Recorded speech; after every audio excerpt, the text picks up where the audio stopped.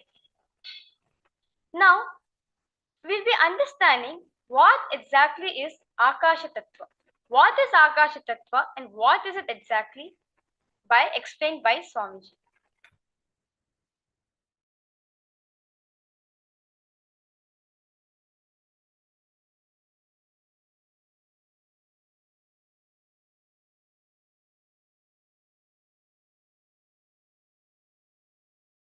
Space, Kasha.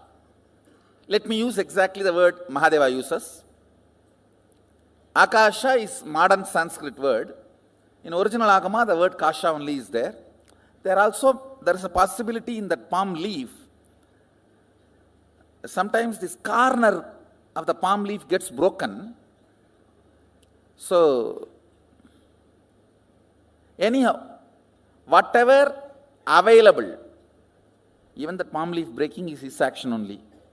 So, what he left it for us to understand, from that, the word Kasha only is there.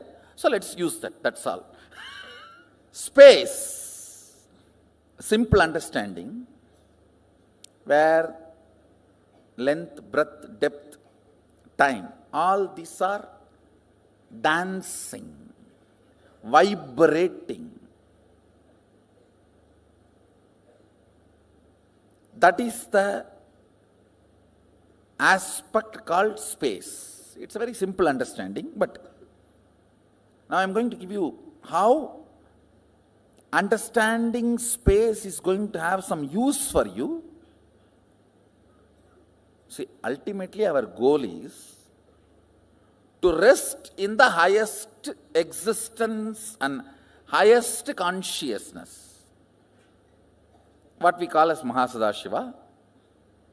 See these simple words: feeling suffocated, irritated, I am not okay with all these simple words. Only by uttering them again and again, you create that feeling. How many of you understand this? Usage of those words avoided, that experience is also avoided. How many of you understand that? So, can you take 2-3 minutes and pen down, listen carefully. Usage of words in your space, becoming experience, few incident. When you started using these words, cherishing these words, and manifesting those experiences in your space. Just for you to understand, listen, please listen. If two objects are stuck, sound is generated.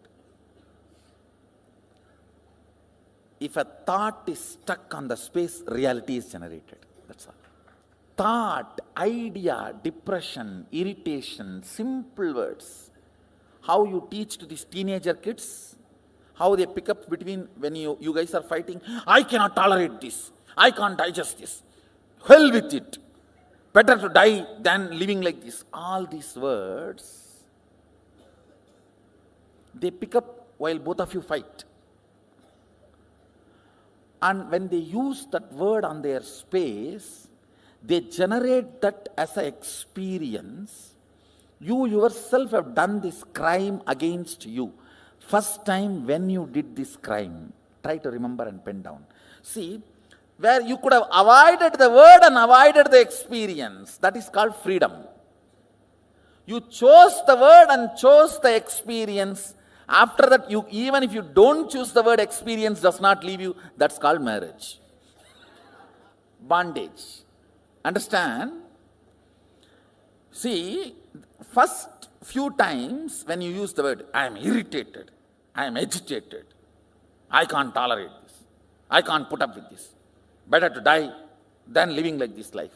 hell with you. All these phrases, there is tons.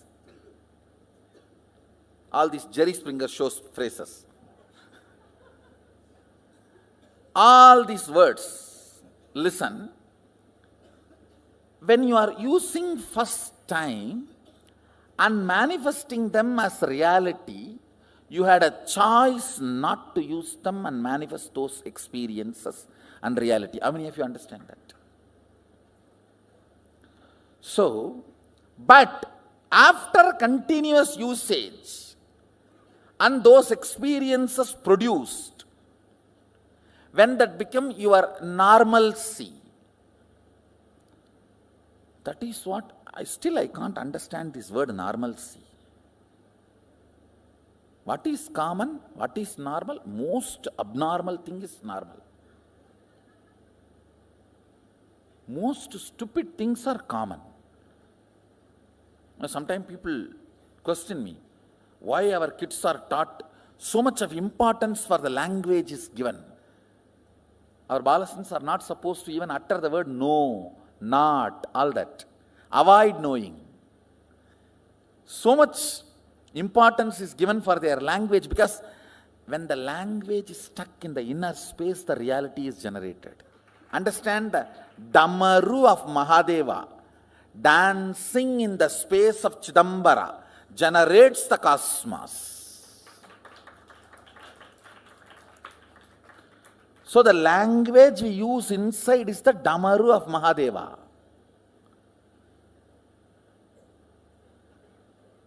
Whatever is generated here becomes reality.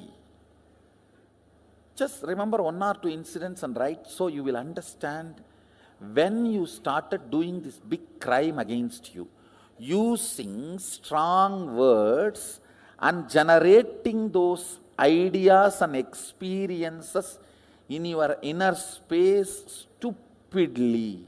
And same way, even when you use the good words, generated good words or generated bad words, when they hit the space, they become real. Whatever makes the word into real is space. Akasa. Kasa.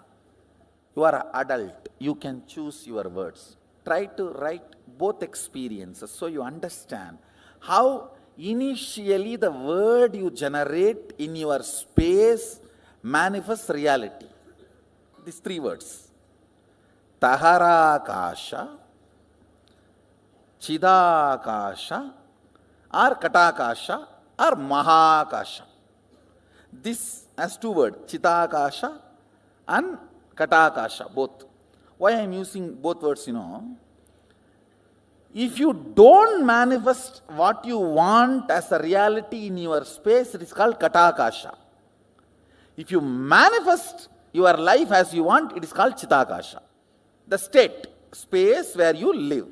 The state. Space where you operate. As of now, all of you are operating in this Nithyananda Sabha. Am I right? So this is called Katakasha. If you don't manifest what you want as reality. But if you manifest what you want as reality in your breathing space, it's called Chidakasha. Conscious space. Katakasha means mud space. Katam is a mud pot.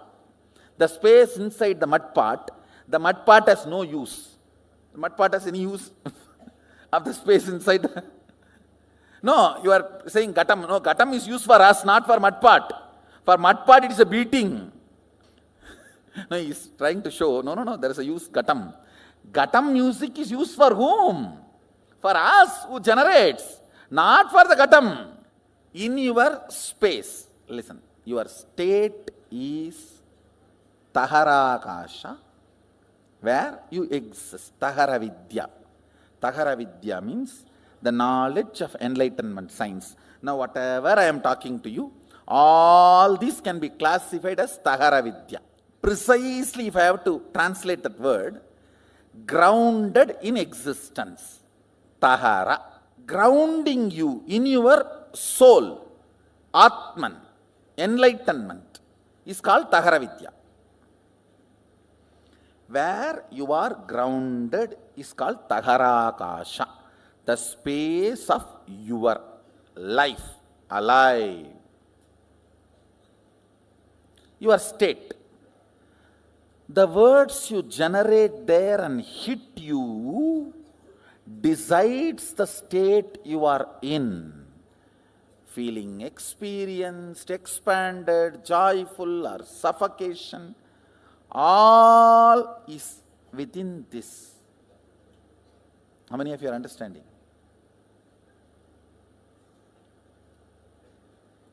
Having the whole world open for you and feeling imprisoned can be there. Sitting on one small cave, feeling enlightened can be there. Because it is on Tahara. There are many great sadhus lived in a small cave of remote Himalayas, lived such an ecstatic, glorious space. And there are many people who are flying whole day and night in the space,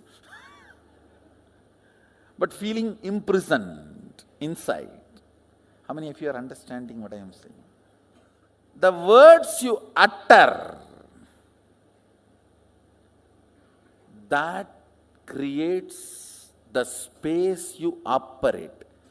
That makes your breathing space as Katakasha or Chitakasha. Chitakasha means consciously generated space. Means if you are uttering all the words consciously, tuning to your life's goal, you create Chitakasha. If you are uttering why without knowing why you are uttering, or because of compulsions, and manifest default reality by fault, that is called Katakasha. Listen, default reality is Katakasha, conscious reality is Chitakasha. These three words, Taharakasha, Katakasha and Chitakasha, and Mahakasha. Mahakasha is whatever exists, that you don't know anything. One good thing about Akasha is it can never get corrupted. It can be easily programmed. Like electricity cannot be corrupted. It may be helping you for last 100 years, but it will not bother to kill you in 1 second if you do something wrong. Same way it may be killing so many people in so many places if something wrong is done. It will not bother to help you if you do it proper circuit. No qualities acquired, no favoritism, and no corruption. That's the quality of space. No favoritism, no quality acquired. It is all about what you want to do from now. That decides the whole programming of the space. That's all. See, only when you are initiated, you use your will. With that will, you manifest something consciously in your space. Only then soul enters into your system. Till then, soul means the jiva is not operative in your system. Your body is alive and functioning because of the Vatavarana, not because of the individual soul. He calls it Pratyagatma Chaitanya Jakratam. I will be using this word many times in the satsang also. Individual conscious will awakening and declaring its existence. If you know, yes, I exist, and I have this as a problem, this as an inspiration. Even if you have a problem, it's okay.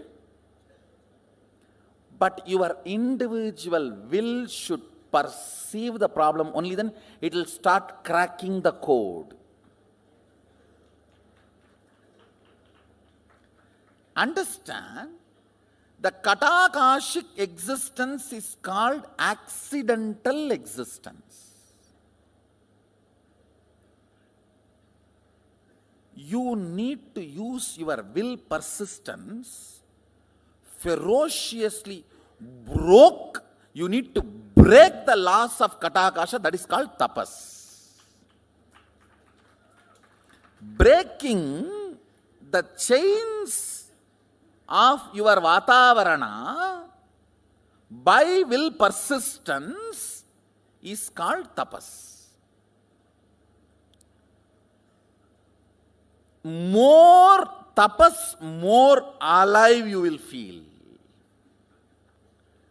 That is why in Hindu tradition, if somebody wants to become a king, he will not enter into politics. He will retire to forest and start meditating for 12 years. When he becomes alive and walks into the city, the elephant comes and puts the garland and carries him and puts him on the throne of the king.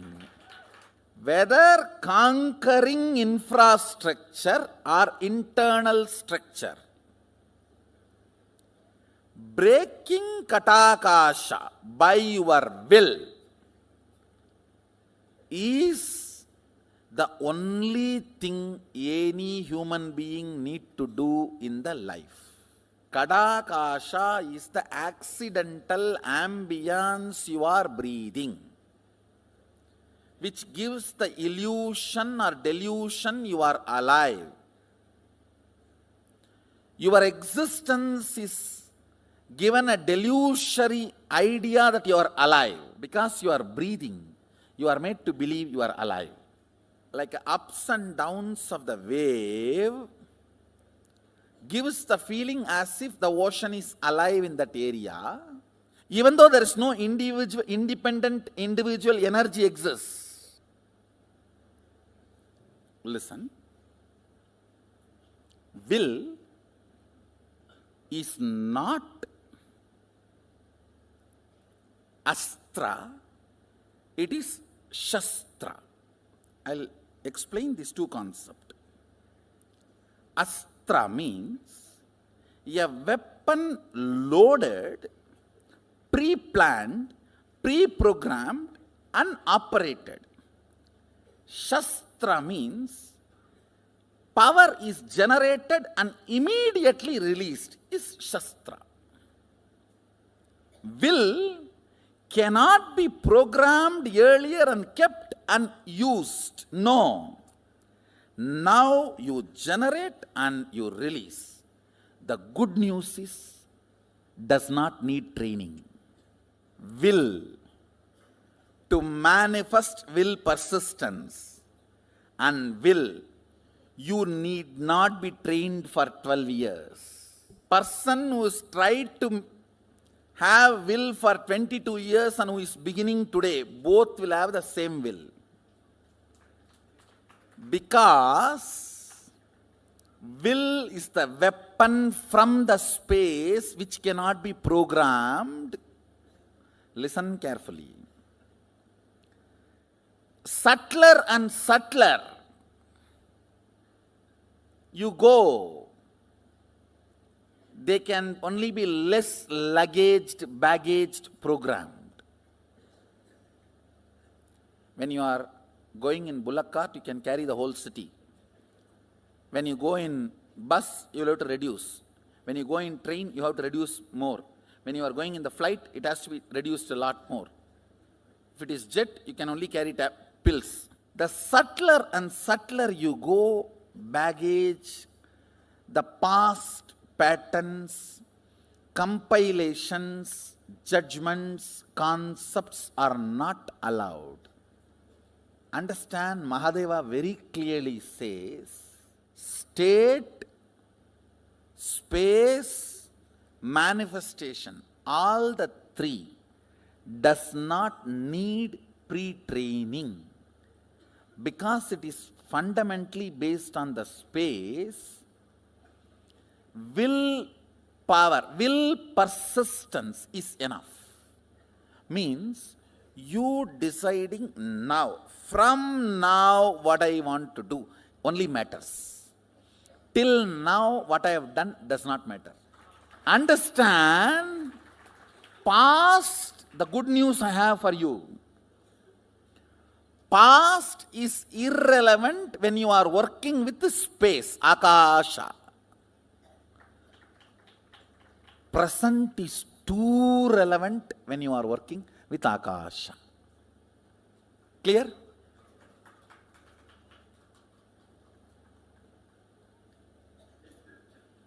You have been 20 years devotee, 25 years devotee, or born and brought up along with me does not matter, or yesterday only you entered the program does not matter at all.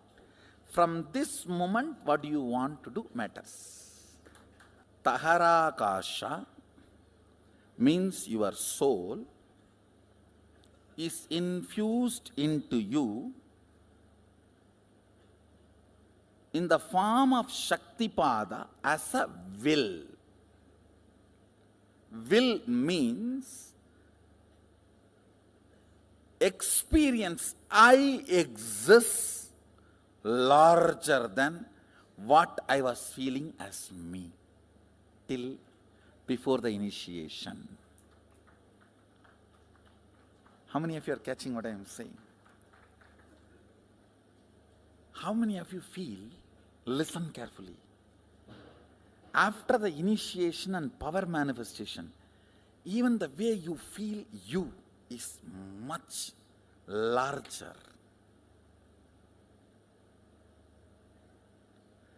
That only manifests into Katakasha and makes it into Chidakasha. If you don't manifest power, your Nithyananda Sabha is Katakasha. If you manifest power, your Nithyananda Sabha is Chidakasha. Signs of initiation. Diksha. This word Diksha need to be understood. The word initiation is too superficial for Diksha. If I have to translate exactly the word Diksha into English, breathing life, infusing life. The frequency of your will existence raised to the level of frequency of will persistence to become the realization of will, reality, realization. Understand? Taharakasha, breathed, Guru breathes life into Taharakasha. With that you start that will persistence. With the will persistence you start manifesting. Not only powers, even the life as you want. Katakasha becomes Chitakasha.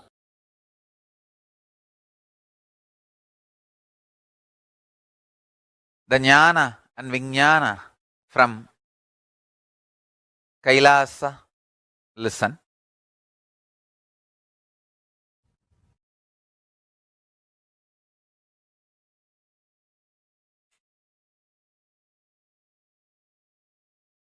The higher frequency truths. Listen. The higher frequency truths. Even by simple listening gets into your deeper consciousness and starts growing in your inner space even without your conscious support. If you support consciously, it grows like multi-fold unfold in extreme high speed. Understand intensely. Listen deeply.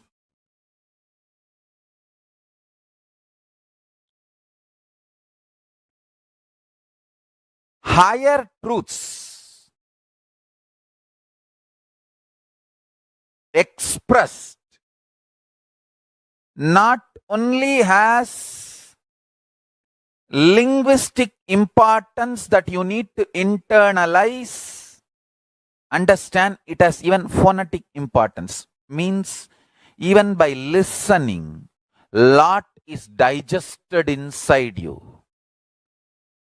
And if you consciously cherish and support, just like that, you become enlightened. Please understand,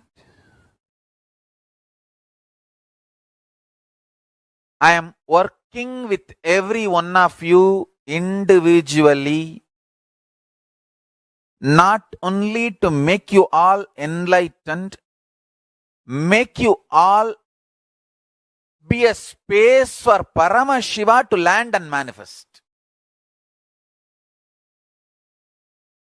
Inner space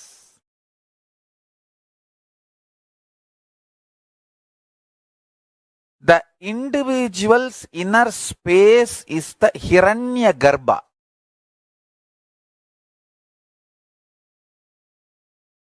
For individual's life to manifest.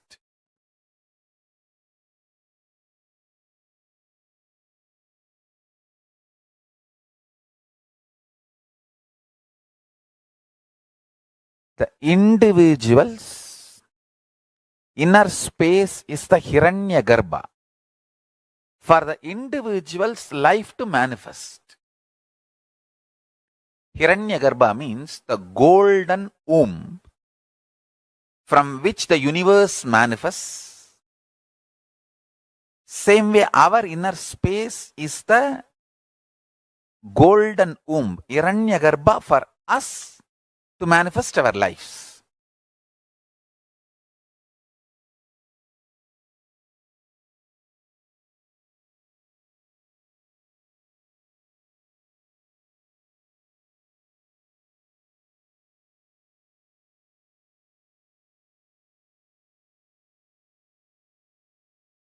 The Hiranyagarbha should always be joyful, celebrating.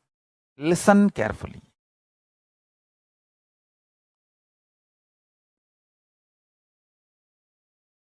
Poor are those who get affected by the words of others.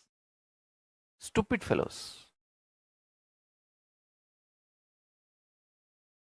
You will ever be poor as long as you are affected by others' words.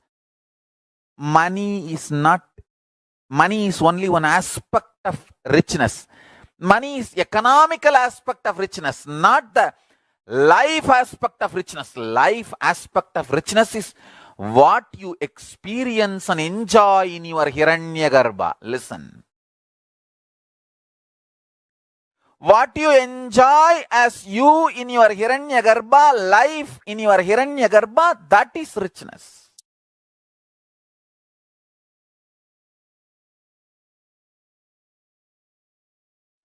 Chidambara, the arena of the cosmic dance, is living space. Understand? Modern day scientists with their human mind are able to understand about space only now, too little and too late. Understand? They are trying to understand space. Modern day scientists are trying to understand space what they understood till now, too little and too late. Thousands of years before, Hindus had a clear understanding about what is space. Space is living existence, living entity. I should say closer to consciousness.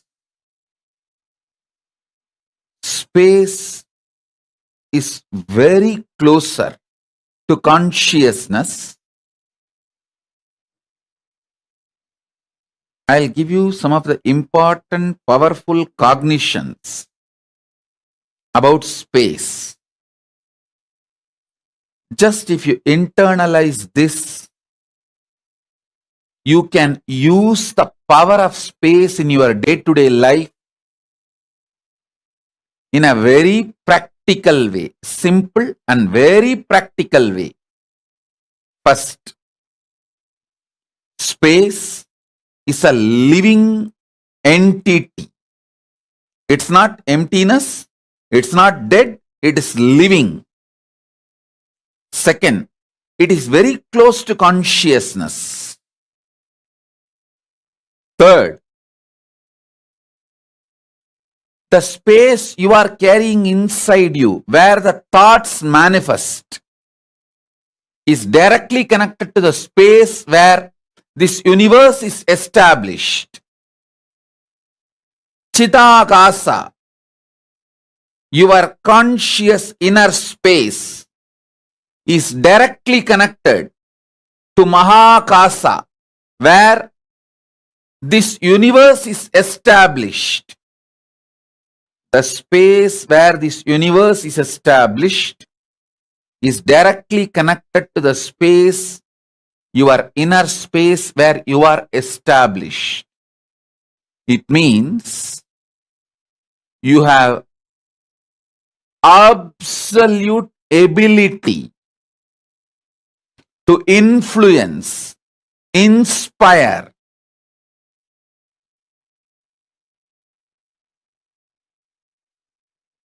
directly intervene with the outer space on which the world is established. Any mass has a power to influence the space.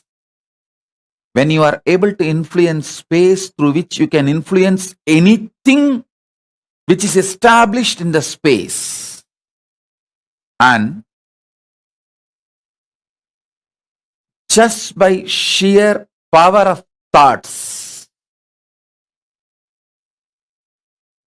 you can raise, lower your mass, through which you can influence the space, through which you can influence anything established in the space.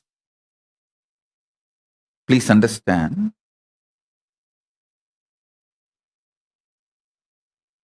When you meditate on cognize something very heavy, higher than your brain can grasp,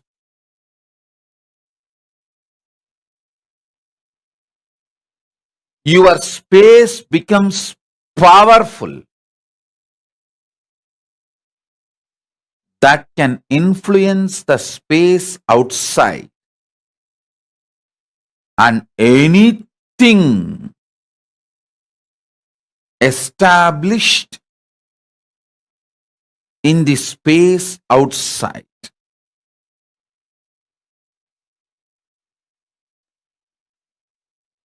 I'll repeat.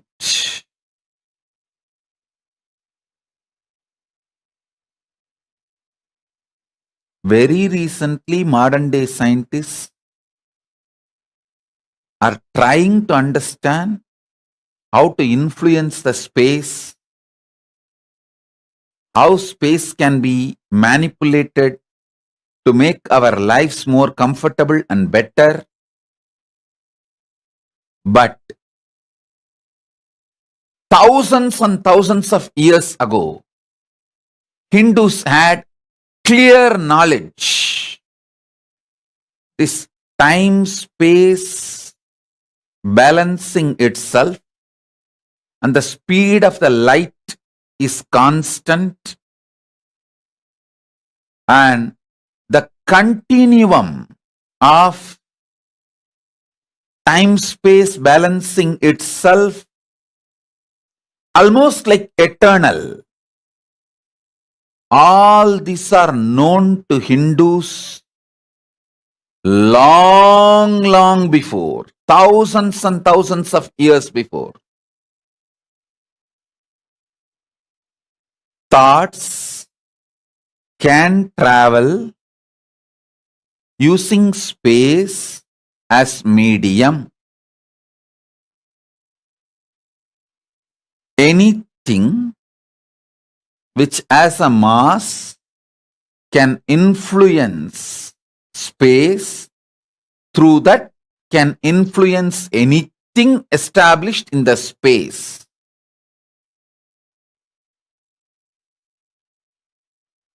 Let me be more clear and straight. Just through your thought, power of cognition, the power of your inner space, Chidambara, you can influence anything established in the space, whether sun or the moon or the universe or the black hole or the Big Bang, anything established in the space can be influenced through the power of your inner space.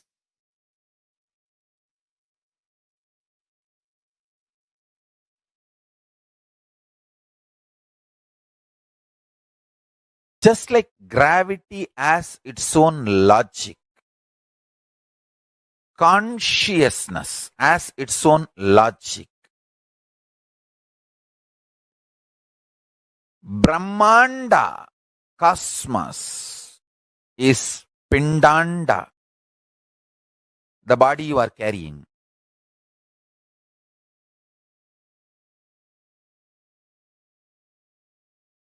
If you decide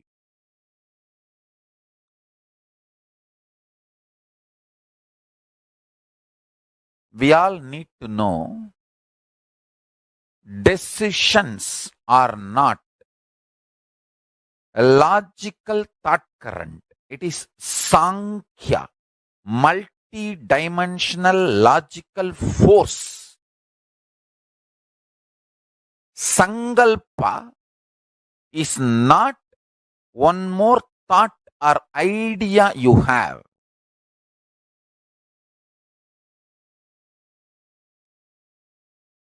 Listen carefully.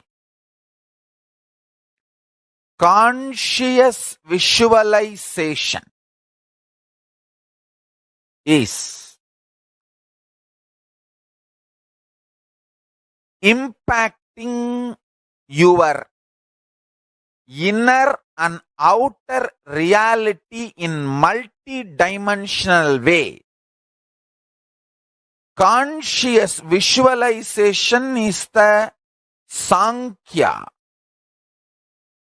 multi-dimensional logic, way. I will repeat, listen. Conscious visualization, Satya Sankalpa, is the way you can impact your inner and outer reality drastically.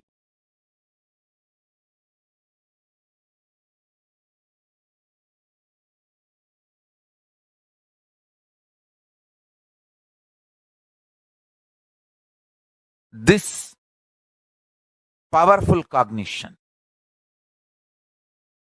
is the Sankhya, multi multi-dimensional logic of consciousness and Parashakti.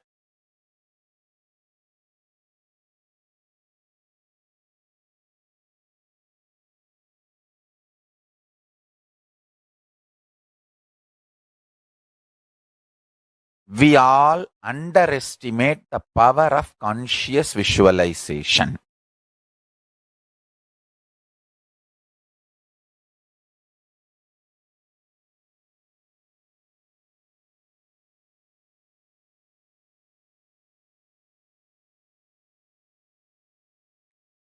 Do not underestimate the power of conscious visualization.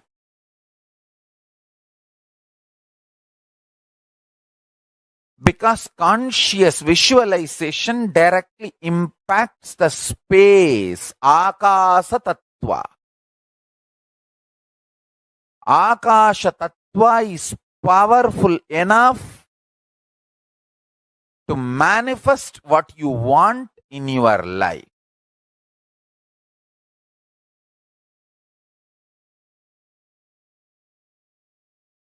Multi-dimensional functional logic of Akasha Tattva, space principle, the space power. I will reveal it to you now. Listen.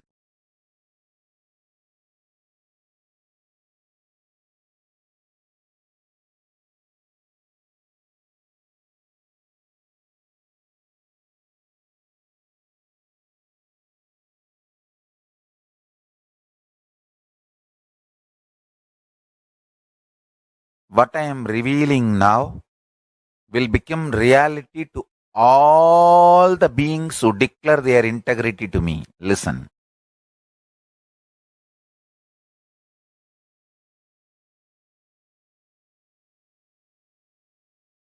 If you want, take few seconds and consciously declare your integrity to me.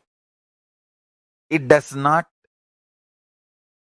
require you to give your money or any precious things you think as your possession. Nothing need to be renounced. Be very clear. I am putting it very clearly. Now, you declaring your conscious integrity to me does not require anything to be, anything which you like or love as your life to be given away. Conscious integrity is the Sankhya multi-dimensional logic, methodology through which you connect your spiritual umbilical cord connection to me. Whoever connects whatever Paramashiva has revealed to me, I can share that to you. You can receive that to you into your system. Hinduism is all about Guru-disciple tradition, Guru-Sishya Sampradaya. All the great things are revealed through the Guru-Sishya Sampradaya to the world. I tell you,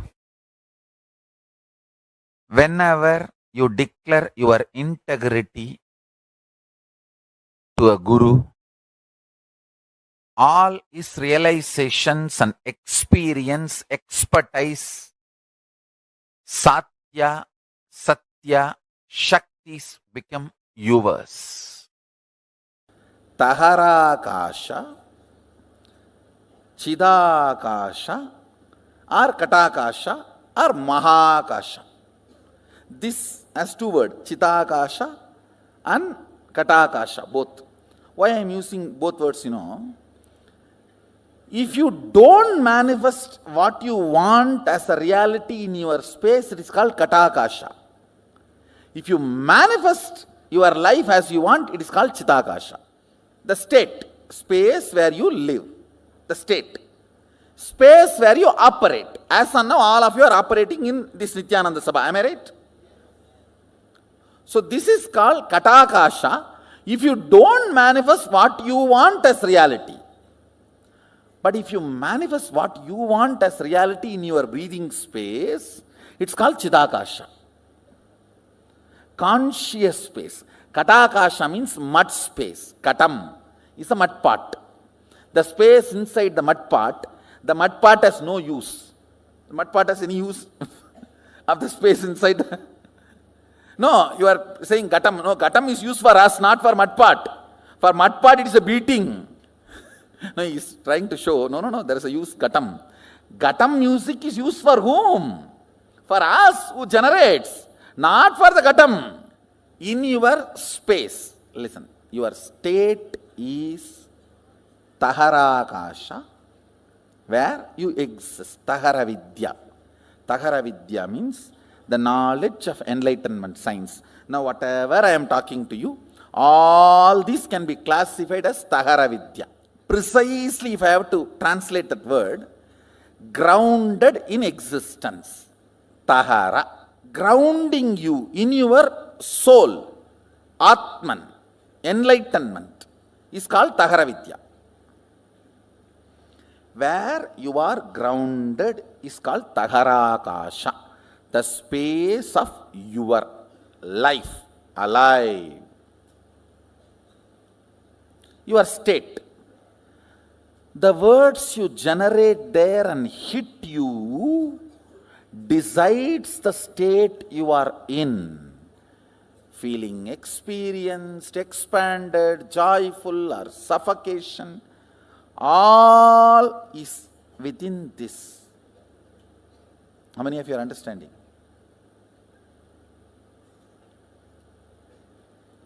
Having the whole world open for you and feeling imprisoned can be there. Sitting on one small cave, feeling enlightened can be there. Because it is on Tahara. There are many great sadhus lived in a small cave of remote Himalayas, lived such an ecstatic, glorious space. And there are many people who are flying whole day and night in the space, but feeling imprisoned inside.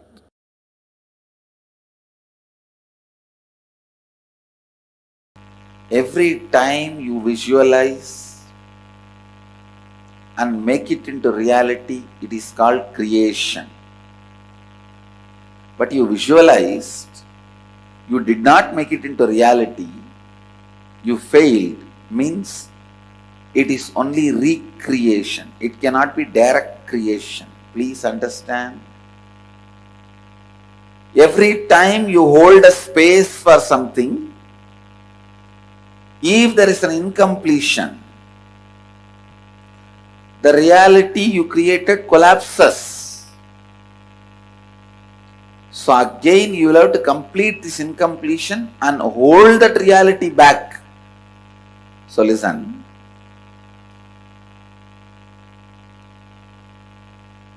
So it cannot be called as creation. I wanted every one of you to provide intense listening, because one of the major mistakes we are doing in the science of creating space, and why we go on losing confidence over our space or blaming ourselves, oh, the space creation and all works sometime and doesn't work sometime. Many times doesn't work. Listen. I want you to learn this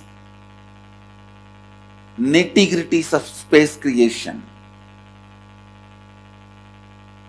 Once you create a space, if there is an incompletion, the whole space collapses.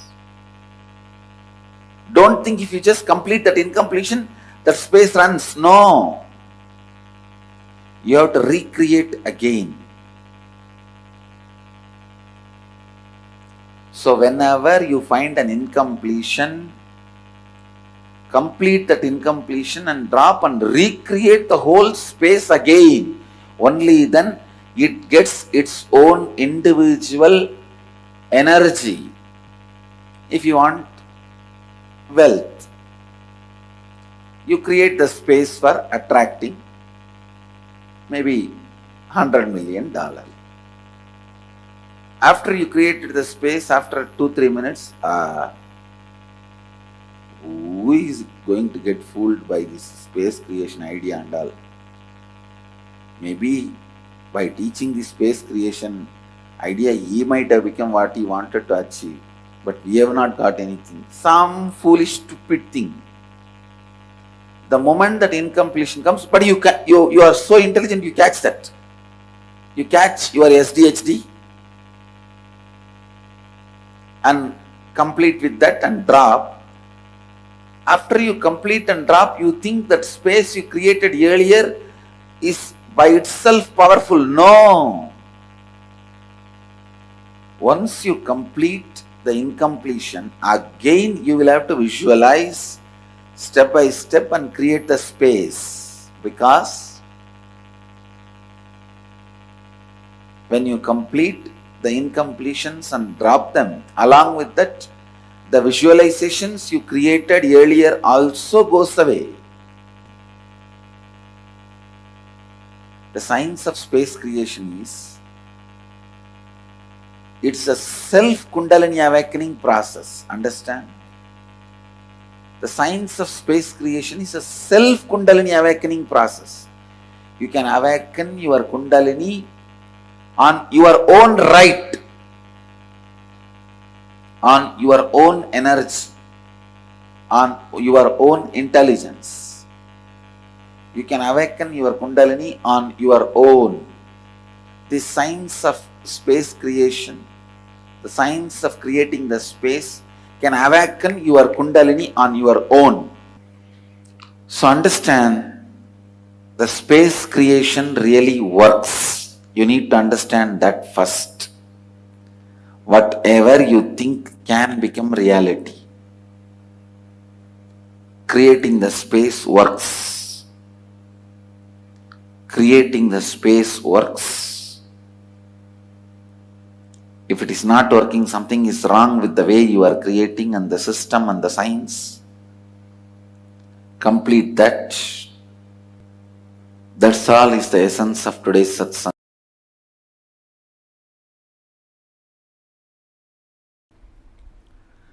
The space you carry, its smell, its flavor comes out of you like energy.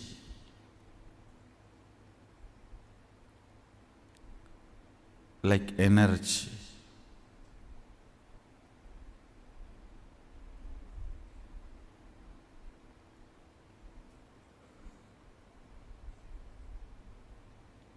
Many of the Indian restaurants use this as a tactic. They release a certain masala flavor. That whole area will have that masala flavor. The moment you enter that zone, you will feel like eating. That is also again like a marriage only. You go to the restaurant and you order what you want. Then when you see what the other person has, you always wish you had ordered for that. And the other person is feeling the same.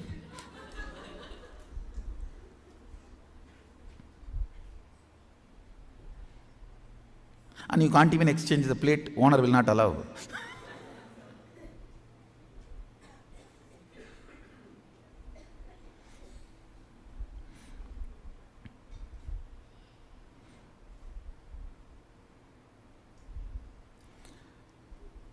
The smell, the flavor of your space.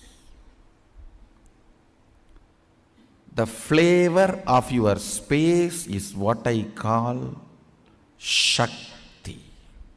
Understand?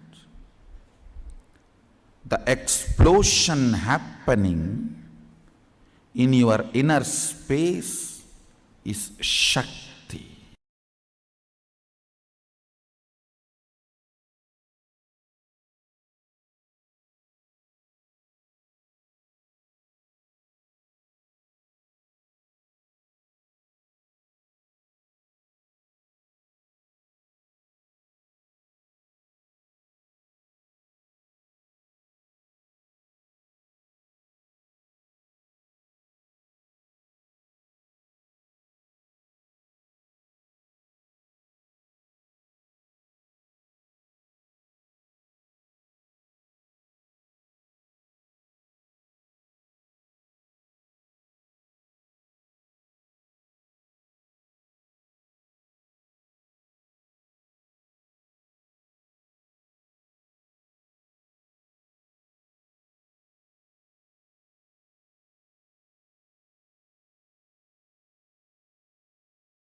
Nithyananda Shankara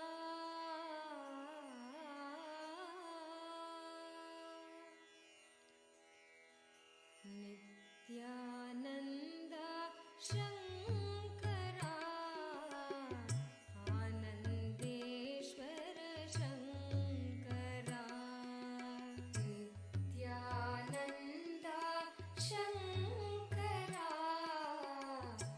Anandeshwara Shankara Nithyananda Shankara Anandeshwara Shankara Nithyananda Shankara Anandeshwara Shankara Shankara Bhayankara Shankara Bhayankara Bhavabhayahari Shankara Bhavabhayahari Shankara Shankara Bhayankara Shankara Bhayankara Bhavabhayahari Shankara Bhavabhayahari Shankara Nithyananda Shankara Anandeshwara Shankara Nithyananda Shankara Anandeshwara Shankara Nithyananda Shankara Anandeshwara Shankara Nithyananda Shankara Anandeshwara Shankara Shankara Bhayankara Shankara Bhayankara Bhavabhayahari Shankara Bhavabhayahari Shankara Nithyananda Shankara Anandeshwara Shankara Nithyananda Shankara Anandeshwara Shankara Paramatma Shiva Shankara Pavana Purusha Shankara Paramatma Shiva Shankara Pavana Purusha Shankara Paramatma Shiva Shankara Pavana Purusha Shankara Paramatma Shiva Shankara Pavana Purusha Shankara Nityashwarupa Shankara Nithyananda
மண்ணே மாமலையே மணியே மாணிக்கமே மரகதமே வைரமே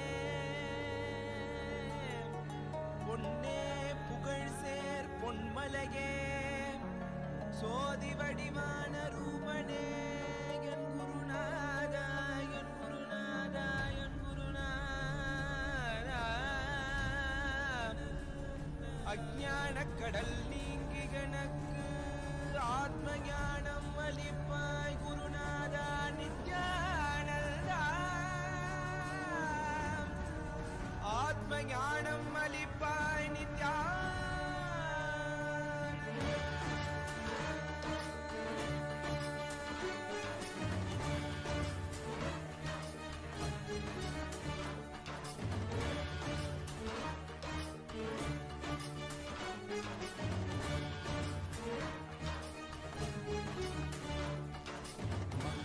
கொண்டு கங்கை முடிக்கொண்டு நர்த்தனம் புரியும் ஈசனே சுடலை பொடி பூசி உடுக்கை தனை ஏந்தும் காலனே புடித்தோலனே நீரில் விழியால் உள்ள முறைகின்ற மதுரை மாநகரின் ராசனே இன்னல்களை கலைந்து இன்பங்களை அளிக்கும் சுந்தர வடமணி நேசனே ஞாயிறு திங்கள் நித்த முறைகின்ற செவ்விழி கொண்ட செல்வனே சொக்கனே எந்த சோமனே ஐயா சோதி வடிவான ரூபனே அடிமொழி காணா மலையே அகிலமும் போற்றிடும் ஐயனே நாதாவரணனே நால்வர் போற்றிட நயமுடனாடிடும் நாதனே ஆழகாலம் உண்டு ஆழம் காடுதடில் ஆனந்த நடமிடும் ஆதி செய்வனே மங்கையிடம் கொண்டு கங்கை முடி கொண்டு நர்த்தனம் புரியும் ஈசனே சுடலை முடி பூசி உடுகை ஏந்தும் காலனே புலிதோலனே நீரின் விழிகால் உள்ள முறைகின்ற மதுரை மாநகரின் ராசனே இன்னல்களை கலைந்து இன்பங்களை அளிக்கும் சுந்தர வடமணி நேசனே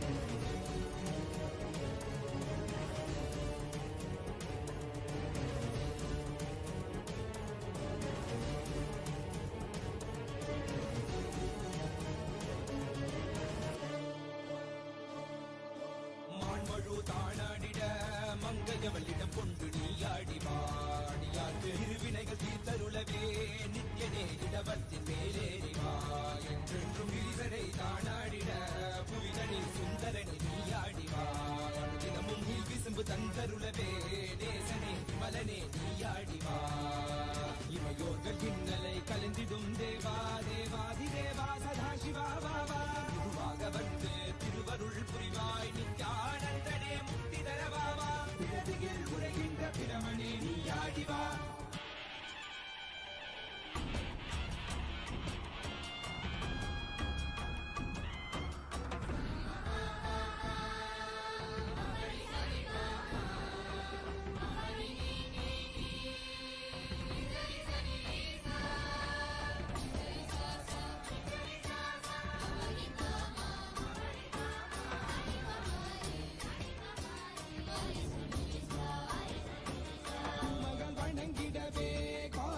மண்ணாய் உரைபவனே அப்பாய் காட்சி தரும் எங்கள் ஆணை காவலசே ஆதிகந்தமிழாத ஜோதியாய் அருணகிரி உரைநாதனே உலகை இயக்கிடும் வாயு வடிவே காலகத்தி ஈசனே தொழுதிடத்தில்லை நகர்தனில் வானில் ஆடும் கூத்தனே பஞ்சபூதமும் நித்தம் பணியும் பரமனே பரமேசனே रचित नित्य वैभव गुप्त कैलैवासने ईशने सर्वेशने परमेशने जगदीशने नित्यने आनन्दने जीवने गुरुसेवने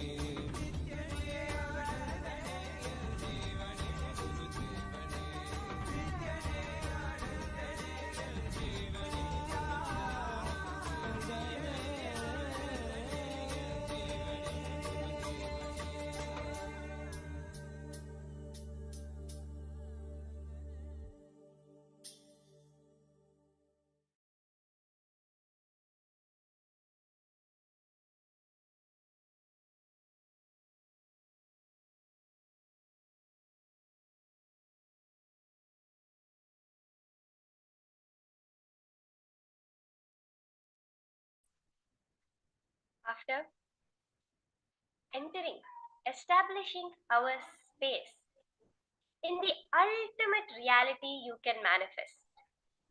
With those beautiful oneness capsules of Swamiji, let us understand deeper about this manifesting of space.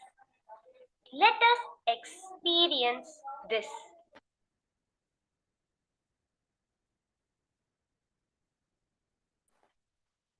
Nithyanandam, everyone. Alejandra, Nithyanandam, ma. How are you doing, ma? Ma Angelica, Nithyanandam, ma. Okay.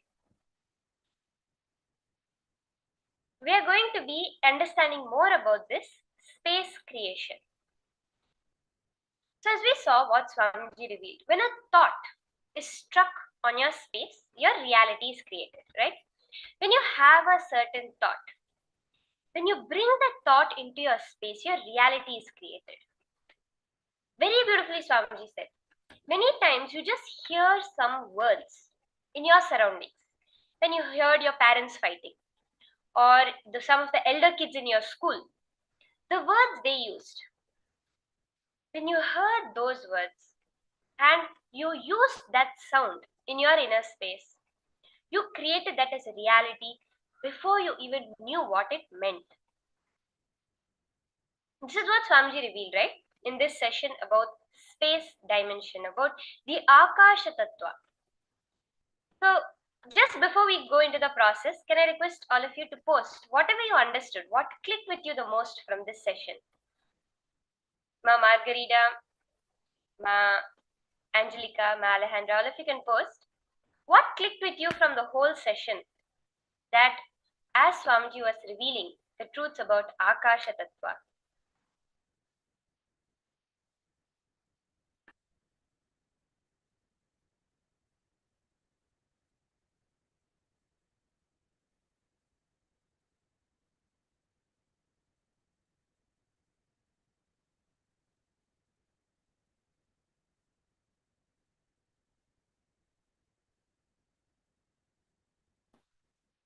When Swamiji revealed about how science is grasping this space dimension, little too less and little too late. What did you understand? Okay, Ma Angelica has posted, Damaru of Paramashiva is the words we choose that manifest our reality. Yes, very beautiful, Ma.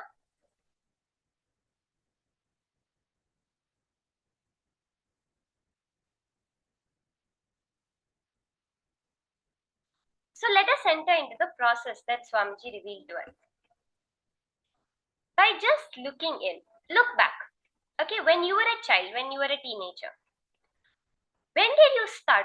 Pen down 5 statements that because you started repeating those sounds in your inner space, that became your reality. So Swamiji said, you keep on repeating that I cannot tolerate this. This is too much for me. I cannot digest it. I cannot bear it. You know, all these kinds of words.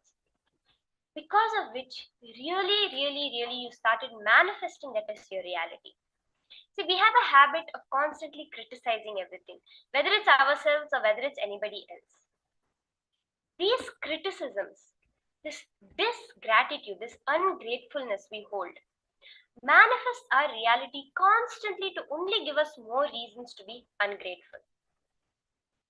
It's not that we don't have enough reasons to be grateful, but somehow we hold on, we clutch on to those incidents that teach us how to be ungrateful, that through which we can justify our ungratefulness towards life. This started because of the words we started using in our inner space. So let us take few seconds, just a few minutes, pen down 5 statements like this you're able to see in your life. Take a paper and a pen, or you can type it down. Any 5 statements where you started using them just for the heck of it, or just because you heard people around you using it, or because it seemed cool to use those statements. You started using such statements which later on manifested as your reality.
See, the words you utter make your breathing space as katakasha or chitakasha. Space is not dead as we think it is. It is not just emptiness as we are taught or trained to believe, right? Even modern science is coming to this understanding. Space is not empty. It is not empty. When we think of vacuum, it is not emptiness. It is actually full of energy. This is the whole shift which Swamiji gives us. From moving from Shunya towards Purnatva. Chidakasha means the consciously generated space where the words are being uttered consciously. Every word you are uttering has your will, has your consciousness behind it. Tuning to your life's goal. Yes, Manjalika Singh, I liked how we call it a medium for our words to manifest. That is the space dimension. So, conscious reality is Chitakasha. But when you are uttering words without knowing why you are uttering it, or just because of some things in the outer reality, that time you manifest the default reality, which is called Katakasha. This is actually a very powerful understanding. When you understand the difference between your conscious reality and your default reality. So these two have a very major difference. See, what we call as our default reality is, till you met Swamiji, what the life you were experiencing. Which is, you are perceiving yourself as a victim of circumstances. You feel that somehow this is just the way life has to be. Right? Whether it is the social strata you are in, or the economical strata, your social life, your family life, your health, all of these things, we feel that it's just the way it is. It's not, it just happened to happen to me. We say, why does someone die at 20 in an accident and someone live up till 100? It's just the way life is. But when you understand that that is because you are living your default reality. You are uttering words that you have heard without understanding the consciousness, the intention behind those words. But when you decide to consciously manifest your reality, you tune your life's idea. Every word you utter is completely aligned to your goal. See, it can be any goal. Swamiji says, whatever goal you keep in life. Actually, at this, I want to share a small story which happened in the life of Shri Krishna. So what happens is, Krishna goes to a kingdom once. In that very kingdom, both the king and a poor lady were his devotees, was Krishna's sincere devotees. So this poor lady had only one possession, a cow, through which she would milk it, she would churn butter, sell the butter, or make the ghee, the clarified butter, and sell the milk, earn a little bit and offer it to Krishna. So this was all she had, one cow. But the king, he had a whole kingdom, a prosperous kingdom. Both of them were very sincere devotees of Krishna. So Krishna he goes both to the king's house and to the old lady's house, taking two forms, and blesses them. He accepts the Pada Puja, he eats the prasadam they offer, the Naivedyam that they offer, and he comes off. Right after this, the king becomes extra prosperous. He starts to get all his enemy kings surrender. His wealth just starts to pour in. The trade boosts in his kingdom. At the same time, this poor old lady, the only thing she had, the cow, died. It passed away. And while observing this whole Leela happening, Arjuna asks Krishna, he says, both of them are your sincere devotees. How come it is when you went to the king, you gave him multifold riches, but the old lady, you took away her only possession, the simple cow? Krishna says very beautifully, that old lady had completely surrendered herself to me. Only one thing was left holding her back from merging towards me. That is that cow. That one material position was the only thing left for her to become one with me. So I took that away. Same with the king. He had intense devotion. But for whatever reason, he was enjoying so much of the pleasures. He was so much focused on the outer world. So I gave him wealth through which he can quickly satisfy all his desires, all his karma related to the outer world and come and reach me. There's only one measure. Whatever you keep as your goal in life, are you completely integrated to that? Reality will manifest for you. Also, Bhagavad Gita very beautifully says, Yanti Deva Vrata Devan. Every being worships whoever they want. Some people worship the Devatas. But Krishna says, in the form of all these Devatas, they are only worshipping the ultimate.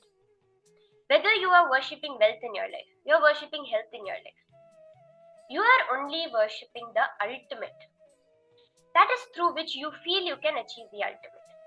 But many times we hold words in our space that are not aligned to that are just random words. And that is what stops the manifestation of our reality. The minute our every thought, every word, and every action, just in the Ichha level, in the desire level, is aligned to our goal, that has to manifest in your life. Are you all understanding this, Malahandra? Marshini, are you all understanding?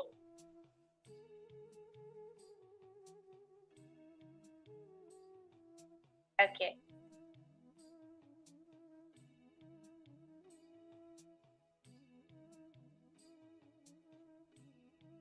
So are we done penning down 5 statements that we found, that we are able to see, where we just started repeating it and it then manifests as our reality? If you're having some trouble identifying, you're not understanding, you can post it also. These 5 negative statements, where you commonly use it. I'm feeling suffocated. I'm irritated. See, actually you would just be in a regular, you would have, when you first started using these words, you would have said it because it makes an impact in the other person. Or the other person gets scared and runs away. When, for example, you have a younger sibling, you tell them, I'm really getting irritated with you, please leave me alone. Then okay, they leave you alone. You would not really have been irritated, you just want them to leave you alone because you're focusing on something. But the use of that word irritation starts to cause the irritation within you. Or once you started, going to school and there was such a load of homework suddenly when you transferred from middle school to high school. The amount you had to study increased so much, and you heard your peers or your seniors saying that I really can't handle this. So you also just said it, like when you're among friends, I really can't handle this. But then, because you said it, it started to become your experience, your reality, where you are really starting to feel you can't handle the load on top of you, which now has become a common word you use. Anything comes like, I can't handle this, because that has become your experience now.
Are we all done writing down this?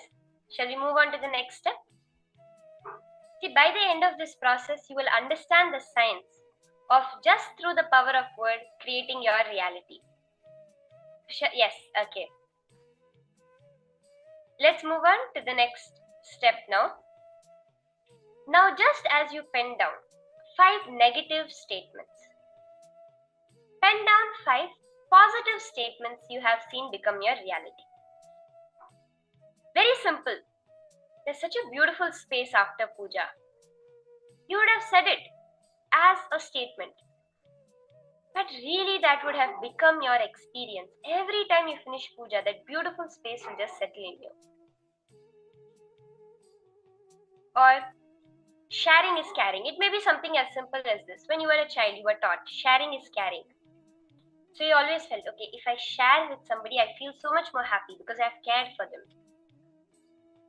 In the beginning, you would have felt, oh, I have to give away my things. But because of the statement that you use the words, no, sharing is caring, I'm showing the person I care for them when I'm giving them something. That became your reality. You started enjoying when you started giving things to the people near and dear to you. Like this, 5 positive statements that you commonly use which have really become your reality.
Okay, let's move on to the next step now.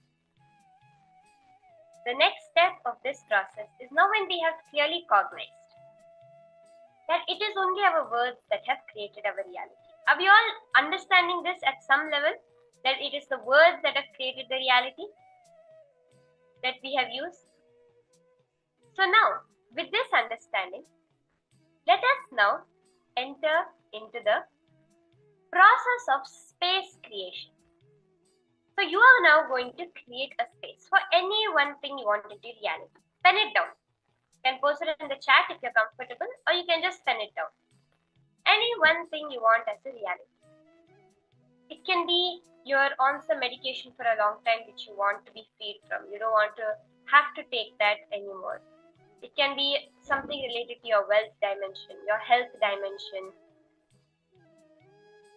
some deal you want to go through. At this moment, what do you want to make as your reality? Take a few minutes and pen it down.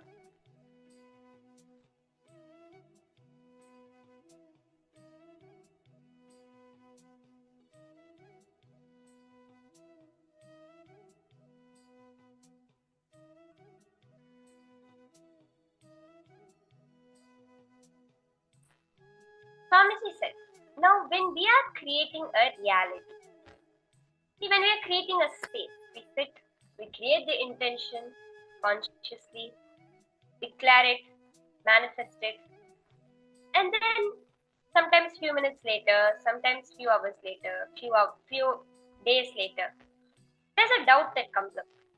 Will it really happen? Or maybe it might not happen.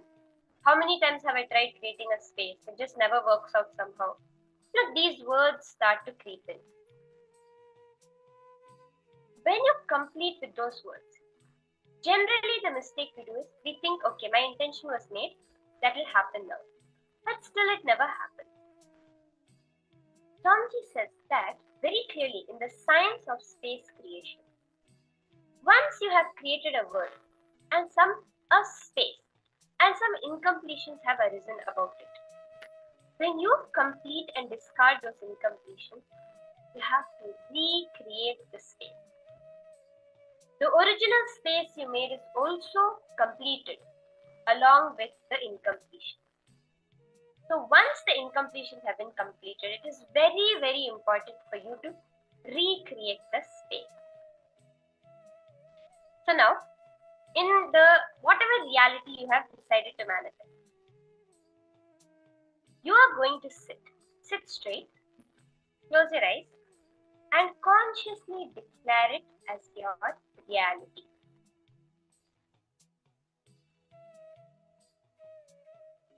When the incompletions come up, complete it and redeclare. Again, if some incompletions come up, complete it. With whatever powerful cognition which is arising in you to combat that incompletion, to complete that incompletion. Complete it, but recreate the space. So this is the last step of the process. Let us sit and do this to manifest our reality today.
As Swamiji revealed, the science of space creation is nothing but bringing your future possibility into the present.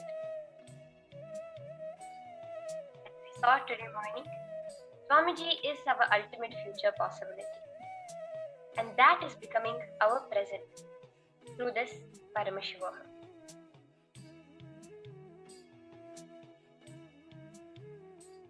Declare your reality now.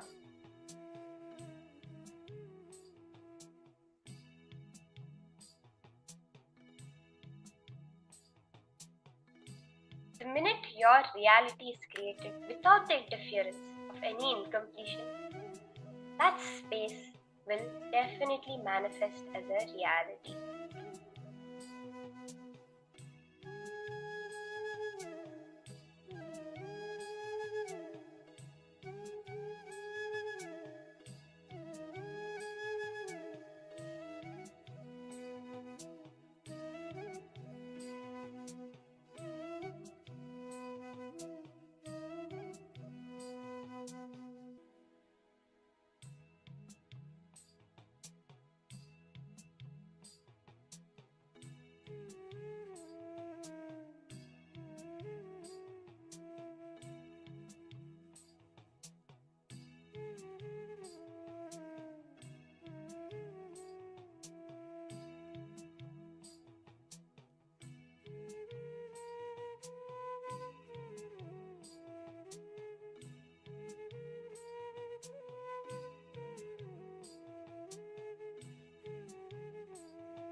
let us now enter into the power manifestation. So with the same space that we have created now, we'll be continuing with the power of consciousness over matter. See, when you're doing this power, so as I see Ma Angelica, you've posted, I have been able to roll it off your hands and on others' hands, but you're not able to manifest it rolling off the table yet. Now, Ma, there's a very simple thing for this. It's actually very simple. For anything, see, our mind has one job: to create coherence between our beliefs and our reality. It is the mind that is putting us in the deep sleep state, in the dreaming state, and in the waking state. Swamiji says the mind is just a processor. It's like your car is just a machine. The airplane is just a machine for you to go from one place to another.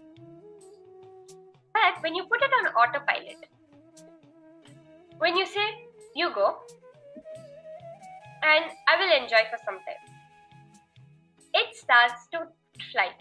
Like most commonly, we know that about airplanes, how we put the airplanes on autopilot, and a lot of the time, the airplanes are flying on autopilot. When we do this, we forget that once upon a time, we were the ones driving it. We think that from the very beginning, it has been someone else. That is what we call the mind driving it. That is why we feel that you, like as I said, the mind is what enables you to perceive your world around you. So when we feel the world is giving me something I don't want, at that time it is the mind that is creating that feeling in you. Because we have given control to the processor to manifest our reality. And it wants to stay in control. So when we feel that I can roll it off my hand, I can roll it off another person's hand. Because your mind now has been consciously taught, believed. See, Ma, the very first time you did it. Ma, when was the first time you started doing the power of consciousness over matter, Ma?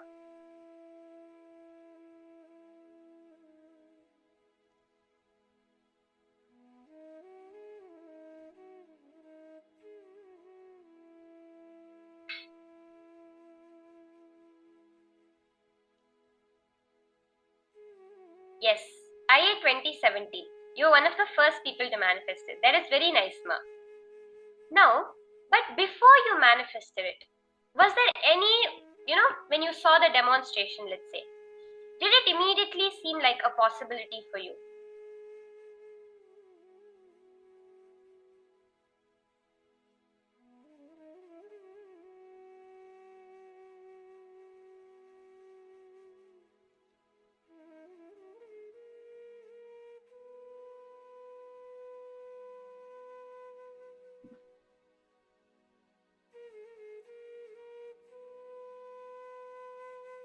Yes, that is the space, Ma. When the doubt comes up, you didn't give importance to the doubt. Meaning, at that moment, you didn't give importance to what the mind was trying to tell you. You had that excitement space. Because at that time, you felt, just correct me if I'm wrong, you would have felt at that time, see, whether I manifest or not, it's okay. Let me just enjoy. Let me just play because everyone else is doing it. Swamiji is telling me to do it. See, whatever happens in the end or not, you would not have been thinking about that. When you started doing, the first time you manifested, the thought of, oh, will it roll? Will it not roll? That would not have been there in you. Yes. That is what is manifestation. At that time, because you gave importance to your conscious decision, that moment, that is what manifested as your reality. But as Swamiji said, we make a space, but when an incompletion comes out, without completing the incompletion, we think the space is strong enough to make it happen. At that moment, we start to generate impossibility about manifestation. But now, Ma, I'm telling you, sit, put the object on a silicon. For you, Ma, because you already are confident in manifesting on your hand and other people's hands, place it on a silicon tablet or a phone and video record it. See, Ma, when you're doing especially consciousness over matter, if you video record your manifestation, Many times, like for example, I know this one incident of one lady who used to sincerely come and sit for manifestation every day for like 1 hour. She will sit for power manifestation in the power manifestation session, and every day she will post, ma, nothing happened, ma, nothing happened, not yet manifested, not yet manifested. So one day it was the day of manifesting consciousness over matter, and she put the silicon, she put the coconut on top, she set up the timestamp recording, she closed her eyes and started chanting the Mahavakya. Again, after the end of the round, she opened her eyes, she saw the coconut hadn't moved, and she said, ma, I haven't manifested, and she finished the session and went off. About 5 to 10 minutes later, she messaged saying that, ma, really I had manifested. I had put the video recording. When I went back and saw the video recording, the coconut had moved around the whole tab and come back and rested in the same place where it was. So she had manifested, but because her eyes were closed, she was not able to see the manifestation. And one more, just one more incident. There was a young boy, and he was sitting in the power manifestation class for manifesting the power of third eye reading. So every day he would come for class and he would say, I'm reading, I'm reading, I'm reading. But he would be reading everything what we would call as completely wrong. None of the words would be matching. But he will say, ma, I read, ma, I read. And he happened to go to a summer camp. And even in his summer camp, he used to join the power manifestation classes. And he said, I went and told all my friends I can read with my eyes closed. And all his friends came and he read it all wrong in front of them. But he said, I manifested, I manifested, I manifested. But because he held that space so strongly that I am reading, see, he never bothered about, like, is everybody thinking I'm correct or wrong? Nothing. He said, I am reading, I am reading. That space he held was so strong. But within 2 weeks, he started doing fluent blindfold reading. For 2 weeks, in front of all his friends, in front of everybody, he will read it wrong and he will say, I am reading. But that confidence he had, that 2 weeks of reading wrong did not matter to him. That confidence he had, I am reading, that made the manifestation happen. So when you are manifesting, it is not about what result is coming outside. It is about the confidence you are having that you are established in the space of Paramashiva. You will see manifestation happen, ma'am. I'm telling you, when you sit now sincerely with this new cognition, you will see the manifestation happen. Swamiji says, start with the silicon device, because the silicon is the mother energy. It is you're very easily able to connect to a silicon. So when you give a command to a silicon, the silicon amplifies the signal and transfers it to the object which you have on top of it. So you can place your coconut or your fruit on top of a tablet. For everyone else who is starting the manifestation, you can place it on your own hand if you are yet to have a breakthrough, or you can place it on another person's hand who is there in your vicinity. So let us enter into the manifestation now. You can place the object in front of you. Remember to video record your manifestation.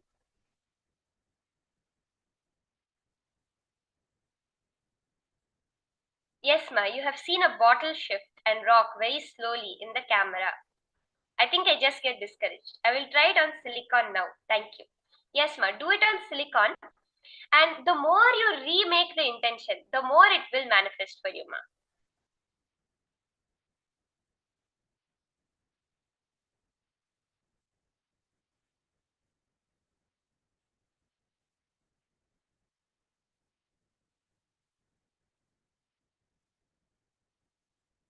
Actually, ma, if you have a bottle, you can put it on its head.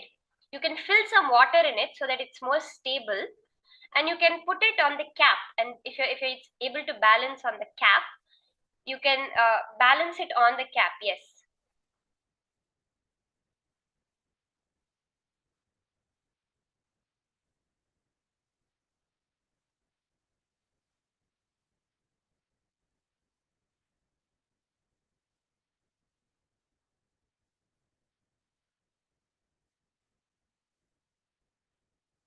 Okay, let us start now. Sit straight. Chant the Mahavakya. The Mahavakya is your password to connect to the cosmic energy. It is the way you can instantly turn your Ghatakasha into Chidakasha. When you chant the Mahavakya, you are raising your conscious frequency. You are consciously manifesting your reality. Swamiji says, wherever the Mahavakya is chanted, I am physically there. So now, when you are chanting the Mahavakya, understand Swamiji is physically coming there. The manifestation will just happen.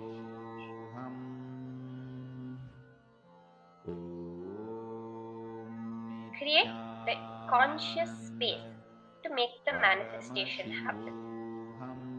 If any doubts are coming up, complete it, unclutch it, and re-declare your space. Paramashivoham.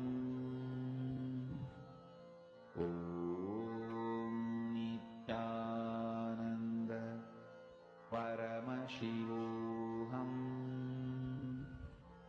Om Nithyananda. Paramashivoham. Paramashivoham. Om Nithyananda. Paramashivoham. Om Nithyananda. Paramashivoham.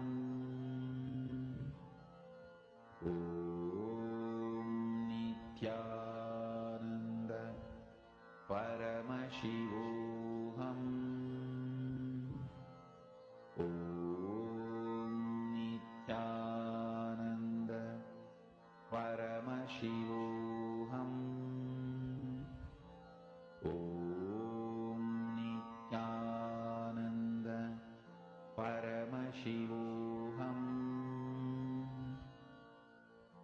Om Nithyananda. Paramashivoham. Om Nithyananda. Paramashivoham. Om Nithyananda. Paramashivoham. Om Nithyananda. Paramashivoham. Om Nithyananda. Paramashivoham.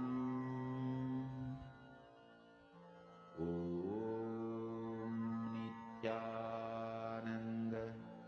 Paramashivoham. Om Nithyananda. Paramashivoham.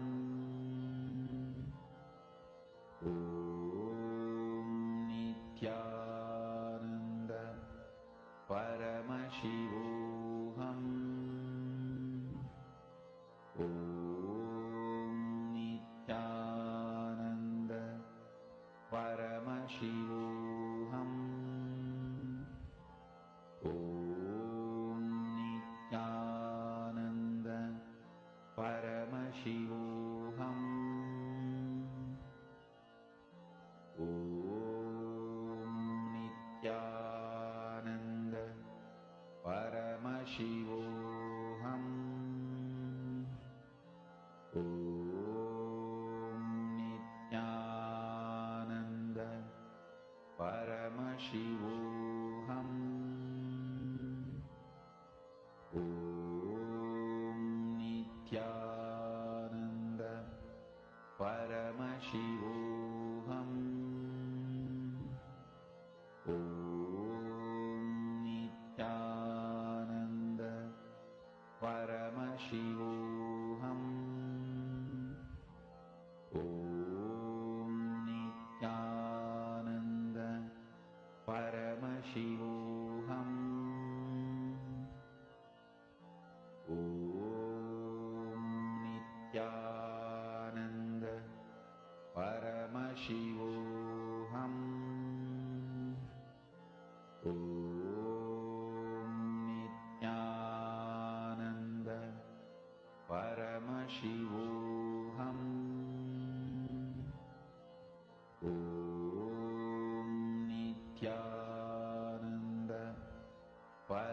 Paramashivoham. Om Nithyananda Paramashivoham. Om Nithyananda Paramashivoham. Om Nithyananda Paramashivoham. Om Nithyananda Paramashivoham. Om Nithyananda Paramashivoham. Om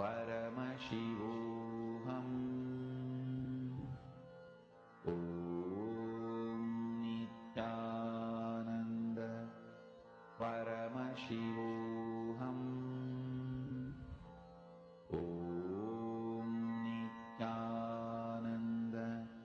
Paramashivoham. Om Nithyananda Paramashivoham. Om Nithyananda Paramashivoham. Om Nithyananda Paramashivoham. Om Nithyananda Paramashivoham. Om Nithyananda Paramashivoham. Om Nithyananda Paramashivoham. Om Nithyananda Paramashivoham. Om Nithyananda Paramashivoham. Mahamahavagya, spiritual lullaby for Samadhi. And Suprabhatam, wake up call, wake up song for Paramashiva. This Mahamahavagya is spiritual lullaby for you to fall into Samadhi. Suprabhatam, wake up song for Paramashiva to wake up in you. Just remember this one powerful cognition. This Mahamahavagya puts me in Samadhi. This is spiritual lullaby for Samadhi. And Suprabhatam, wake up song for Paramashiva in me. For Paramashiva to manifest. With this one spiritual powerful cognition, chant this Mahamahavagya.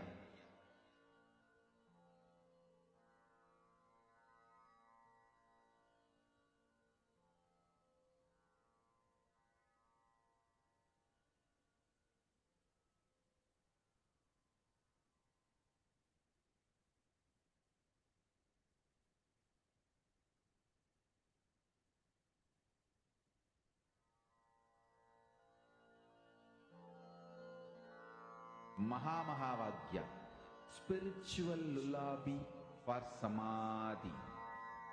And Suprabhatam, wake up call, wake up song for Paramashiva. For Paramashiva to manifest. With this one spiritual powerful cognition, chant this Mahamahavagya. Om Nithyananda Paramashivoham.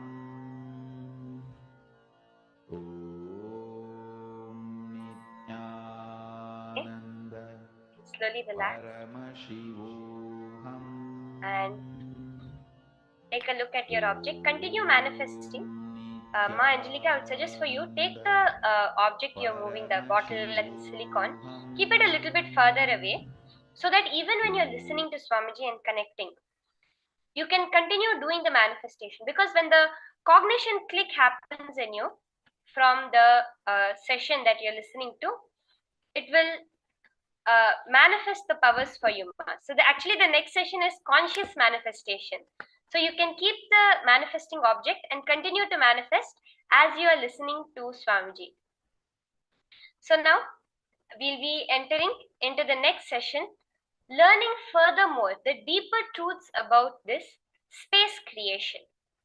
As Swamiji said, when you consciously utter anything, it has to become reality. Furthermore, let us understand about this from Swamiji in these higher powerful cognitions about conscious manifestation.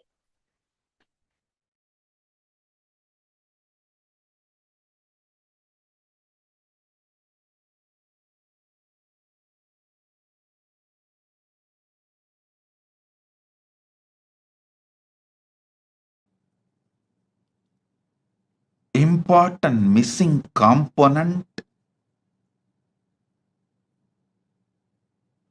in the modern day understanding about the law of evolution is consciousness. Humanity needs to turn its attention towards consciousness, existence of consciousness, possibilities of consciousness, powers of consciousness. Our consciousness and its capabilities, the method to manifest our consciousness for our next level of evolution. The missing link is consciousness. All different theories of evolution, Western or Eastern, everything has its own truths. But something is seriously missing in the modern day understanding about evolution and law of evolution. Missing law of evolution is conscious possibilities, consciousness powers. Understand?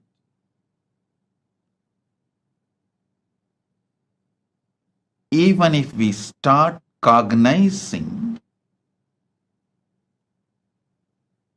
the existence of consciousness in us and the methods to manifest it for our benefit, we will have huge breakthrough in our evolution. It is time humanity turns its focus on consciousness and evolves itself and give a great breakthrough for itself. The greatest gift we can all give it to ourselves is deciding to study, understand about consciousness. Missing law of the evolution is the possibilities of consciousness, probabilities of the conscious powers.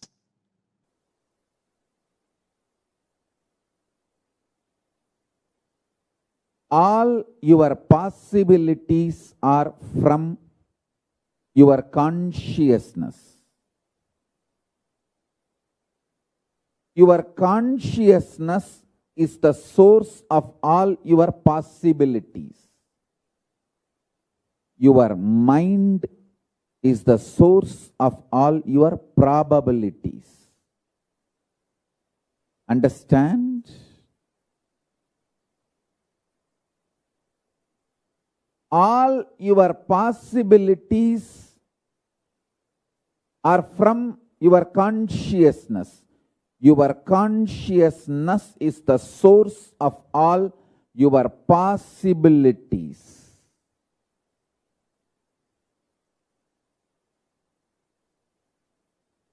Your mind is the source of all your probabilities.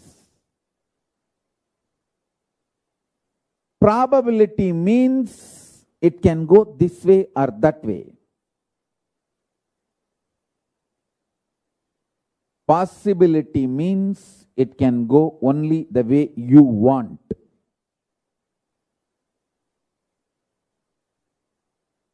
Understand? This is the secret behind all the secrets.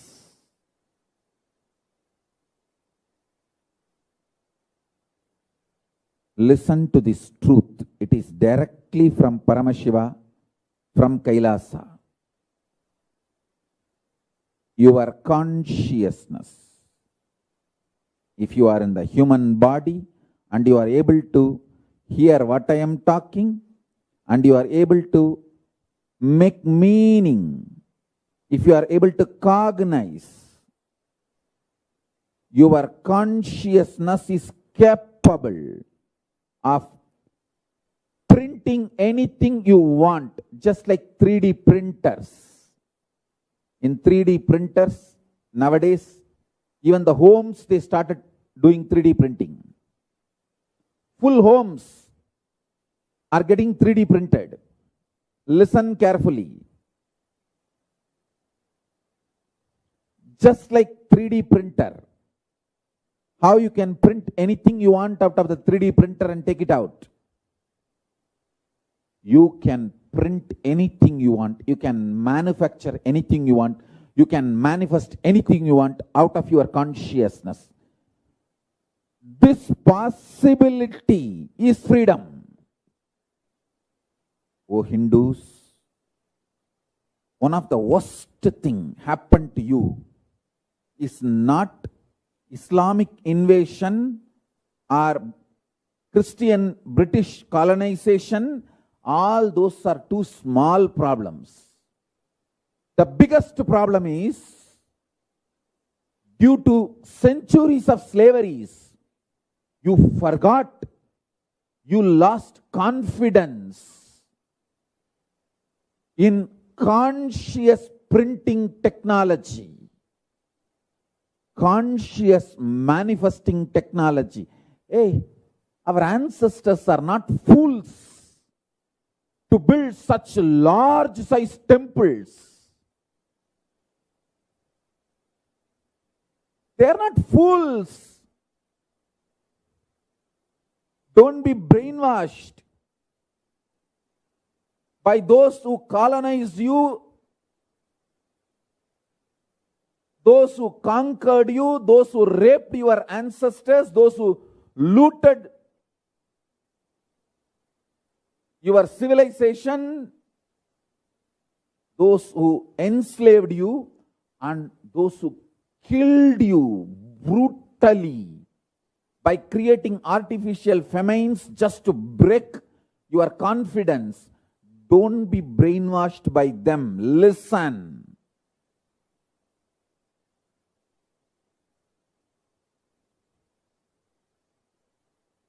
At least last 3 centuries, extreme efforts were put to break this one science. Oh Hindus, I tell you, the moment you lost this science, You are no more a royal civilization. You became mediocre. This is the worst thing done, not just to Hindus, to the whole humanity. Because if the Hindus lost the science, humanity has lost it. I tell you, just like that, anything I can cognize in my consciousness and just print it and take it out. For example, anyone comes and presents their problems.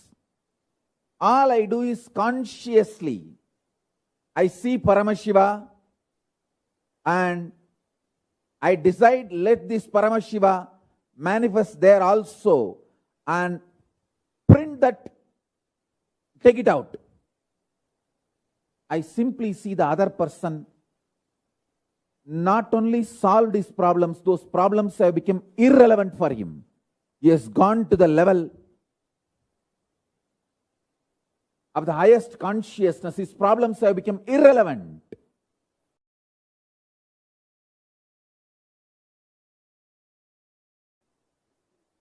There are multiple reasons why you strongly deny your capacity to consciously 3D print your life and reality and manifest. First of all, you feel, oh, then why did I manifest this kind of reality? Why did I consciously 3D print this kind of life I am having in front of me? And now I have to take the responsibility and redo the whole 3D printing. Listen carefully. Any one day you have to get mature. Maturity is mandatory in life. The good news I have for you is it is too easy. It is not difficult. All you need to do is get out of the impact of the gaslighting done on you by the unconscious.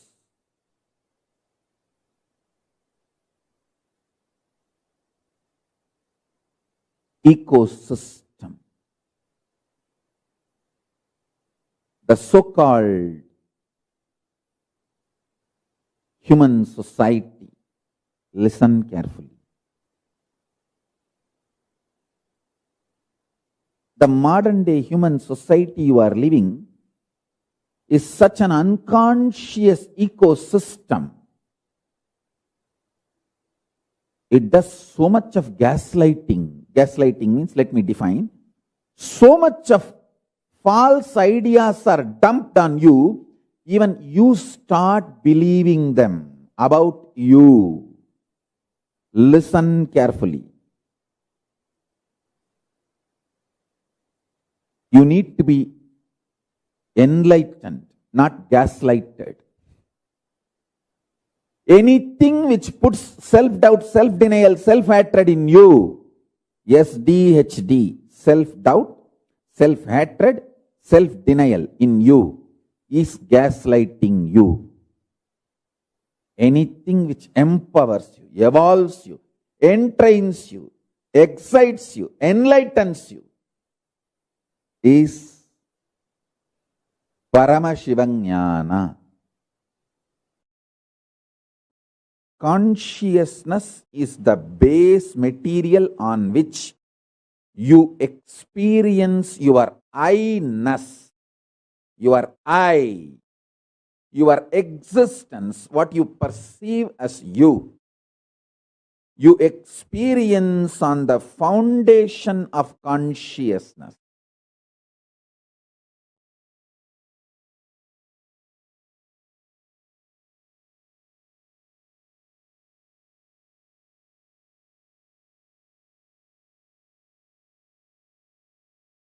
Life is not just probabilities from the mind all probabilities, good or bad, worst to best, all probability are mind-based, mental. I'm telling you, all probabilities are mind-based, mental.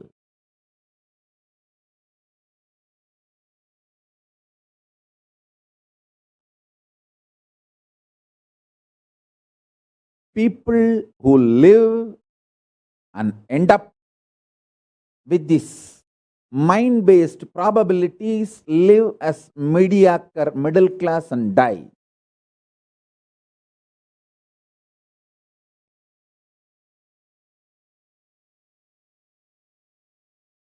People who experience conscious possibilities in their life give breakthrough to themselves, who manifest these conscious possibilities and demonstrate it to others, give superconscious breakthrough to others also.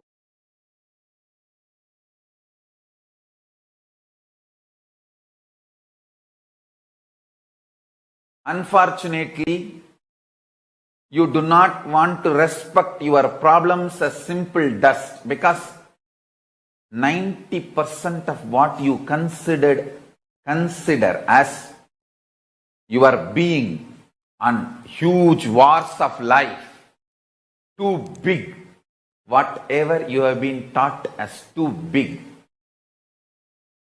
as core of your being, is mere dust. If you accept your problems, powerlessness is mere dust. You need to literally drop your being, and you don't know which one to hang on, hold on. That is why you kept your old being alive and suffered a lot. Now I am telling you, I am Paramashiva, fully available to all of you.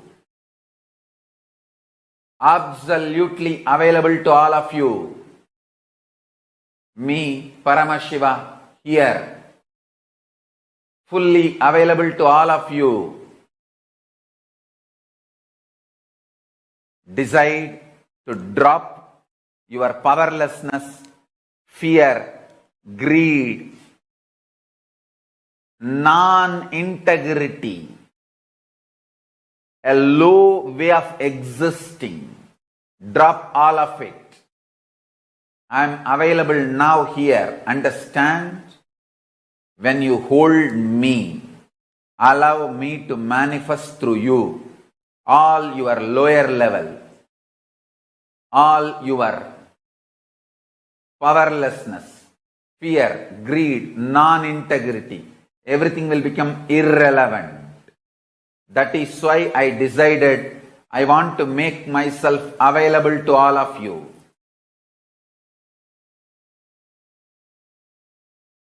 That is why I broke all the social structures, ideas, concepts, including money. I made everything irrelevant and making myself available to all of you wherever you are in your very bedroom. I am sitting with each one of you now personally in your room.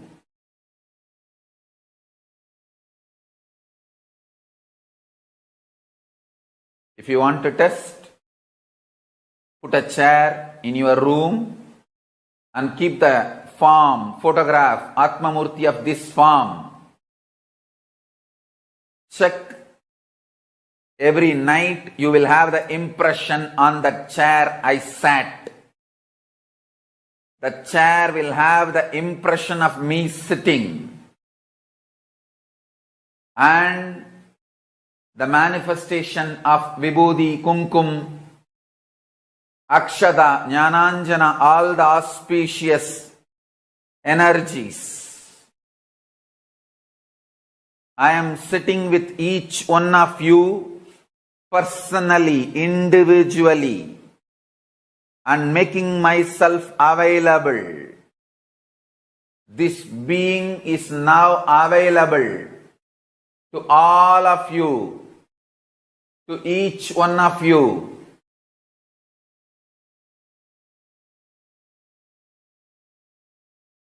I am making myself available to each one of you.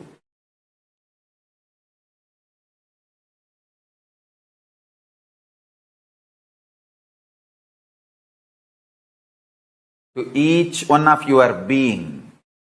Now the relationship is absolutely between you and me.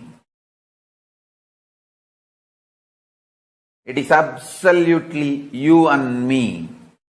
Allow me to fill you.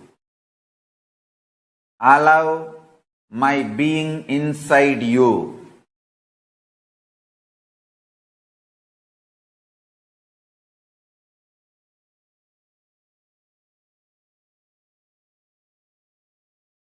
When you start tasting my being, all your past fears, greeds, powerlessness, everything will just become irrelevant. You will be showered with the boons you aspired for and you can never even imagine.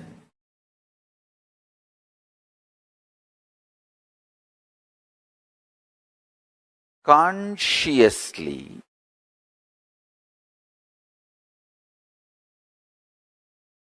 manifest the future by planting your conscious sankalpa, decision, your conscious will, by renouncing the SDHD, self-doubt, self-hatred, self-denial. You will manifest your future as you want. Now, let me expand. Listen carefully. First step, renounce SDHD. Tyaga. Tena tyaktena bunjita makrita kasya sviddanam guruvannevega jijivishe chadagnu samaha. Listen carefully. It is by renouncing all our silly talks inside. Please understand.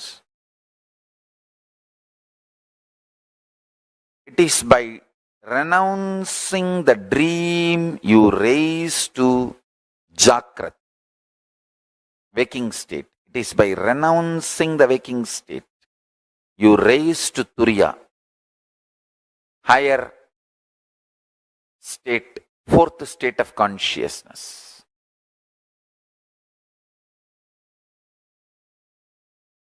This whole delusion of self-doubt, self-hatred and self-denial. Listen carefully. This whole delusion of self-doubt, self-hatred and self-denial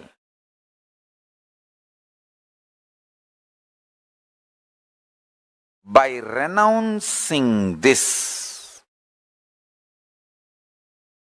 you will be able to look into your future. Understand? Whenever you even think of planning your future,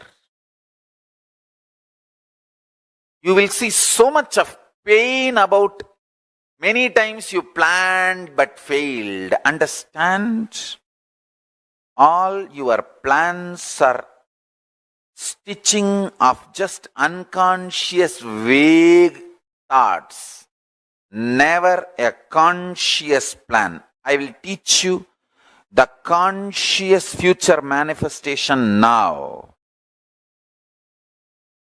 Take calendar for this whole year 2020. If it is on printed paper, it will be great. If not, at least on your laptop screen. Take it and sit.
Namah Shivaya, Om Namah Shivaya, Om Namah Shivaya, Om Namah Shivaya, Om Namah Shivaya, Om Namah Shivaya, Namah Shivaya, Namah Shivaya. Gangadhara Lingeshwara Shambho Mahadeva, Gangadhara Lingeshwara Shambho Mahadeva, Gangadhara Lingeshwara Shambho Mahadeva, Gangadhara Lingeshwara Shambho Mahadeva, Jatadhara Jambulingeshwara Om Namah Shivaya, Jatadhara Jambulingeshwara Om Namah Shivaya.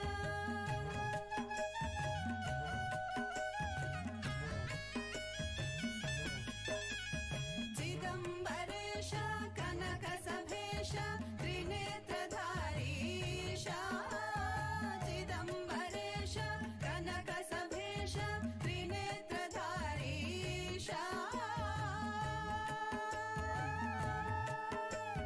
Tadimi Tadimi Tadimi Tadimi Natana Priyaisha, Tadimi Tadimi Tadimi Tadimi Natana Priyaisha.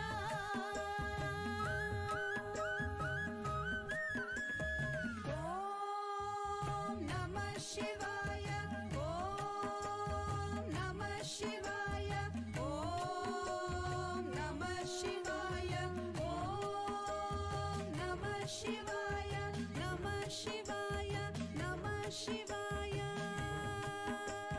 Shiva Shiva Shambho, Hara Hara Shambho, Shiva Shiva Shambho, Hara Hara Shambho, Shiva Shiva Shambho, Hara Hara Shambho, Shiva Shiva Shambho, Hara Hara Shambho, Shiva Shiva Shambho, Hara Hara Shambho, Shiva Shiva Shambho, Hara Hara Shambho.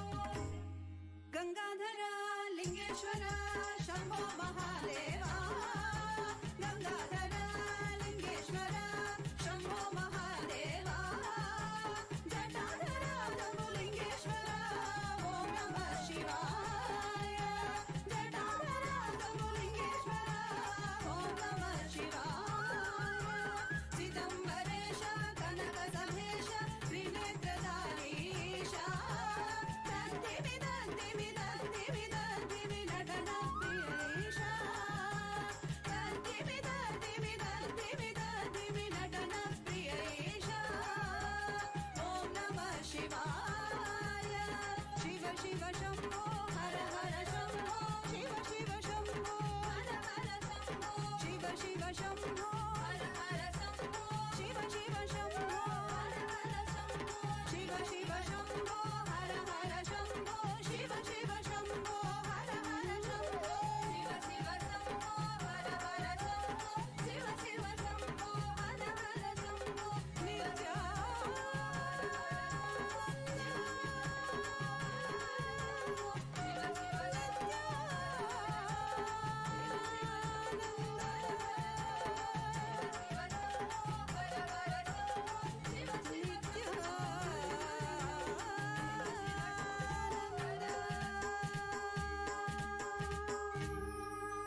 Conscious manifestation is an extraordinary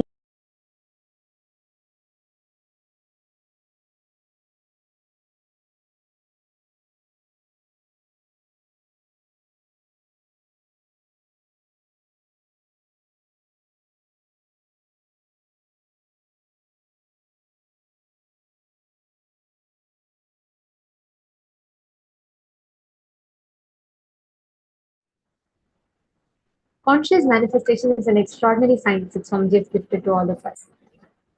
From understanding as to how anything we want in life can be created by our conscious will. Your consciousness has the ability to manifest whatever it wants in life. Let's say you visualize something to manifest them as reality. Your consciousness has the power to generate it, to 3D print it. There's a very beautiful story of Pusalar Nayanar, who just by his conscious will, consciously visualizing, he 3D prints an entire temple as reality. It's not a myth, it's a science. The temple exists to this day. Everything in life, whatever we are having, is a result of our conscious intention. It is just that we are so unconscious, we do not even realize whatever we will consciously is actually turning it into reality. It is like you are under a wish fulfilling tree and you go on willing, and you do not know why, what is happening the way it is happening. Your consciousness, your conscious will has the power, the ability to generate whatever you want as reality. Every one of you that are sitting here with us today, Swamiji has blessed us all with that science today. Being able to realize, being able to align, understand, and generate what you want, what your conscious will is as reality, is what is the science of conscious manifestation. All of us can do it. You, me, every one of us.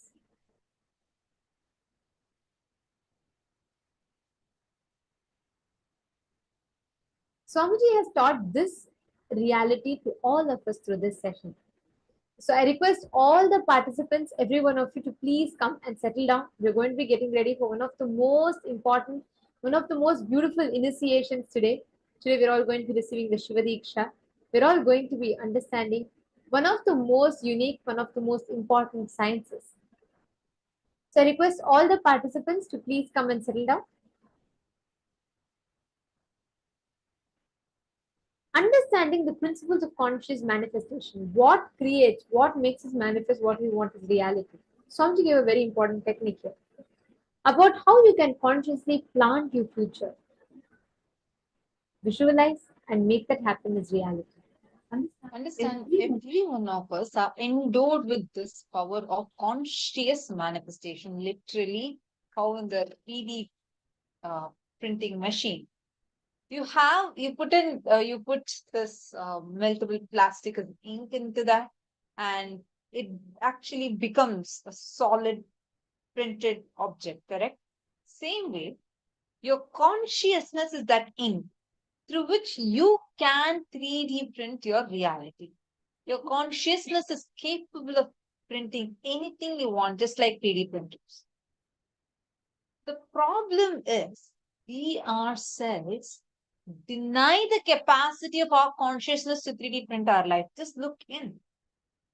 So much of hatred towards even accepting the responsibility of creation, because fundamentally, as human beings, we are terrorized to even accept there is a possibility of conscious manifestation. Forget about actually manifesting it consciously, even that possibilities. There's so much of hatred against it, the very idea, because we are not ready to take responsibility for what we have created. The first step is to start taking responsibility for what we have created. Take a few minutes. I request all the participants sit with your head, neck, and spine in a straight line. Close your eyes. With every few, just start with your head, your eyes, your nose, every part of you. You have consciously 3D printed it. Take a few minutes. actually cognize it. It is the way it is because I have consciously 3D printed this as my reality. Same way, look at every situation in your life. I understand, totally understand when we feel victimized about something that we never ever even wanted, wished for to happen, but it is happening. But even that is our conscious manifestation because you might have not willed for that to happen, but if you cherish a simple thing, you cherish inside of you deeply, like I have struggled so much of hardships I have been through to achieve this. Even if you struggle with that, if you're cherishing that struggle, you are cherishing it. So you are going to gravitate more and more such situations in your life. Take a few minutes, contemplate on this. How many of you are actually understanding this? Understand only when you own up. When you own up saying, all these are what I have consciously 3D printed as reality, you will simply see the consciousness inside of you will manifest in a multifold level much more than what you can think. Take a few minutes. Now we're going to do a quick exercise. Understand your consciousness is capable of 3D printing anything you want. Now take a few minutes to note what you want to 3D print, but why are you denying it? Why do you feel that probably it's your self-doubt? Probably you feel like, no, I don't think that I can do this. Maybe someone else could, but not for me. We have this very cute way we think. We think that that part of us is cute to cherish such ideas. No, that part, in fact, is actually stopping you from manifesting what you want into reality. Take a few minutes now and let us begin. Please sit intensely. Look inside of you and write this down.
Now, renounce the self-doubt, self-hatred, self-denial. Tell yourself, if you want to visualize something and 3D print it out of your consciousness and take it out and make it as reality for you, simply you can do it. If there's a time delay, if you feel for some reason it is not happening, immediately be ferocious with yourself and decide to declare completion. Understand, human consciousness is the mirror of Swamiji's own consciousness. The human consciousness is extension of Swamiji's own consciousness. Declare this ferociously inside of you, and you will see how powerfully this truth can empower you inside of you, and it can help you to be able to 3D print, consciously manifest anything that you want.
Renounce the self-doubt, self-hatred, and self-denial that you are carrying inside of you. Decide ferociously that you want to renounce it. Decide consciously you want to renounce. See, understand, anything that you might be carrying inside of, for example, you might be feeling inside of you, oh my God, what is this? I have tried it so many times. I don't think I'll be able to make it happen. I don't think this is going to work for me. Ferociously decide. The consciousness I am carrying is Swamiji's own consciousness. He is manifesting inside of me. My consciousness is the very extension of his consciousness. That I declare, let this happen. You'll simply see it will happen as reality. Now, please understand, programming your inner that reality for you to manifest is what Shiva the Iksha does to us. Listen very carefully. There's a very unique and an amazing technology that is listed in Hinduism, which helps us manifest that reality, whatever we create in our inner space. Now, in the second step of this process that you all have written down, take a few minutes, take a calendar, okay? Pick any date you want. Let's say by the end of January 2024, since January is coming up, you want to manifest a new job. Or whatever, take any date you want. Take a calendar for this whole year. Mark whatever you want to manifest. Let's pick one. Let's start with one. Whatever you want to manifest. For example, you want to manifest new business, you want to manifest salary, you want to get married, you want to get a new you want to become an entrepreneur. Whatever goals or desires you have for the next year, pick one and write it down with a date. Whatever self-doubt, self-hatred, and self-denial comes, drop it. Just keep the coconut on that calendar. Consciously will and roll it. It's very simple. The science is straightforward, but it's very, very powerful for you to manifest it. Please sit straight. I request all of you to intensely connect to Swamiji and please start.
Please relax.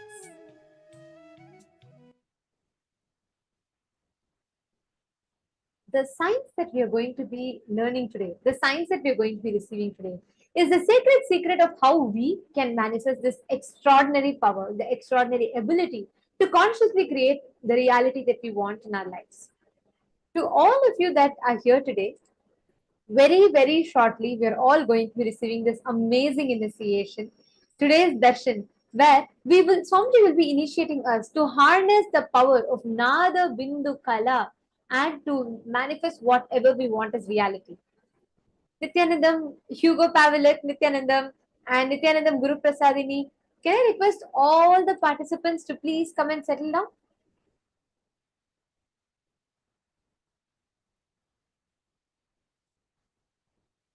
Now we're all going to be entering into the darshan preparation. All of us are going to be getting ready to receive the darshan. Every one of you that are here today with us, we're all going to be receiving the most powerful and the most amazing initiation, the initiation into Shiva Diksha.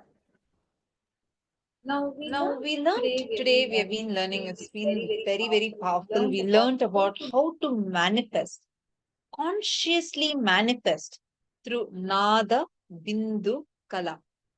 How to use the frequency, visualization, and vibration and manifest any reality that we want. We can literally 3D print our reality. We learned about the science of conscious manifestations. And now we're going to be understanding how to upgrade the superconscious blueprint that we carry inside of us. Understand in the level 1 and level 2 programs, Paramashivoham level 1 and level 2 programs, all of you would have learned about consciously creating space, manifesting reality as the space of Kalpataru. How to learn the science of Kalpataru to manifest anything we want.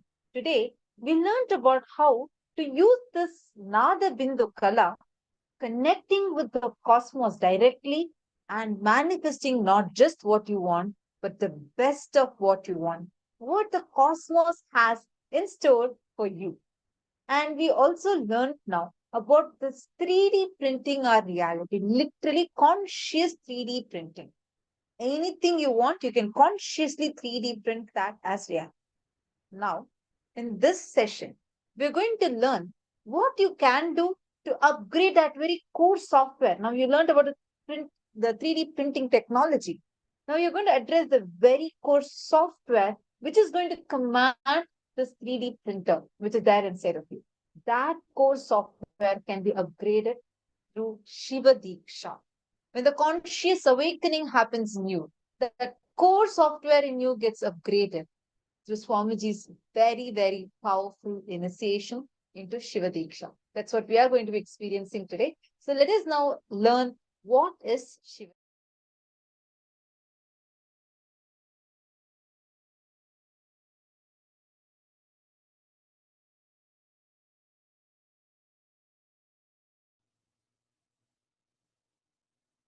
I welcome you all with my love and blessing.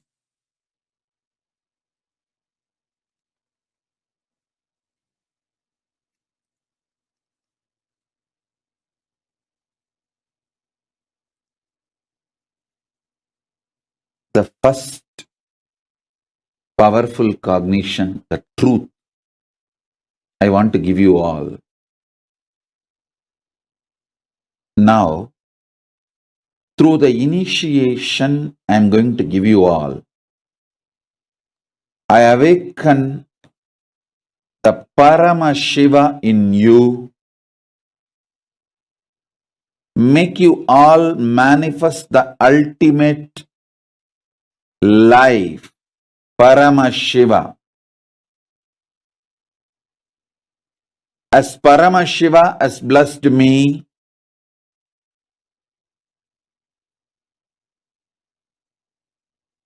He Himself has manifested in me,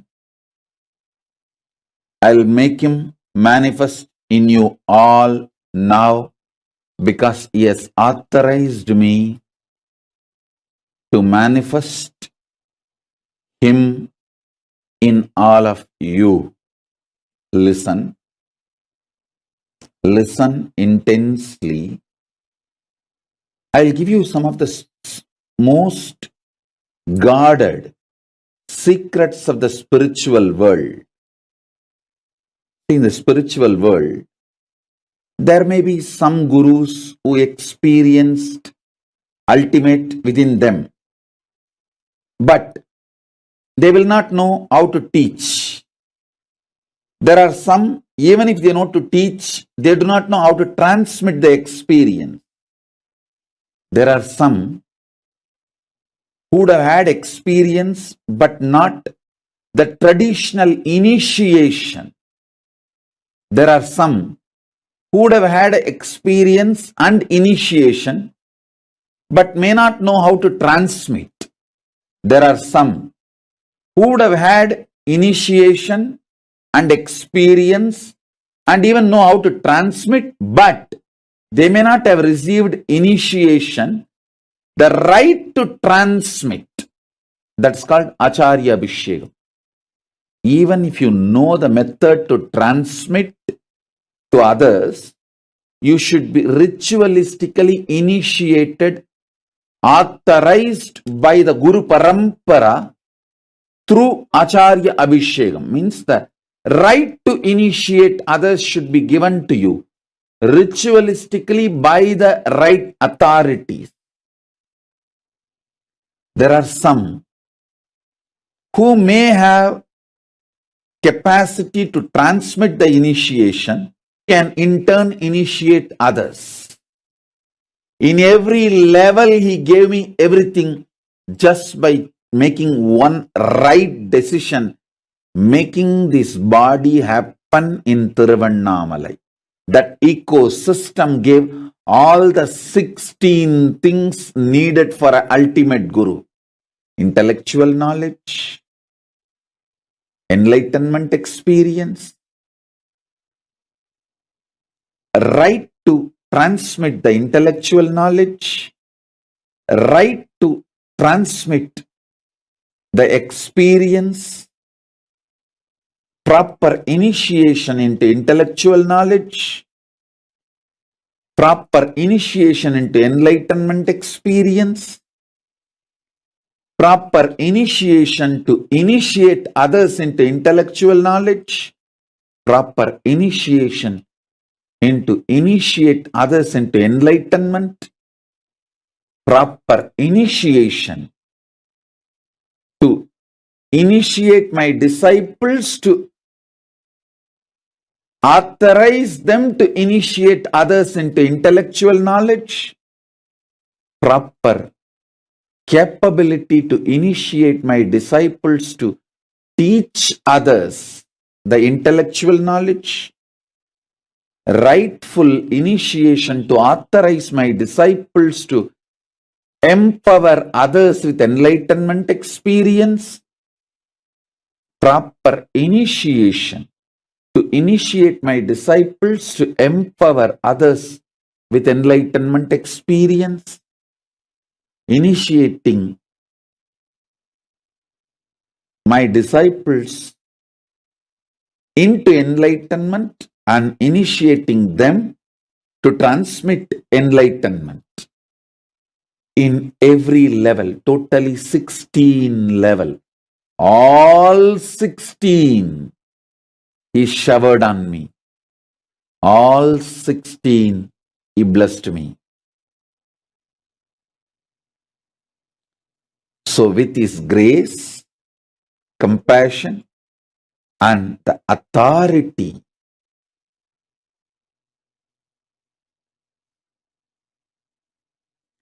with his grace, with Paramashiva's grace and Paramashiva's compassion and the authority Paramashiva showered on me directly and through the unbroken Guru Parampara, chain of Guru Parampara, I initiate all of you into Paramashiva Jnana, Paramashivadvaita, intellectually, experientially, ritualistically and giving the Shakti Pada, Shakti Nipada initiation. So understand this initiation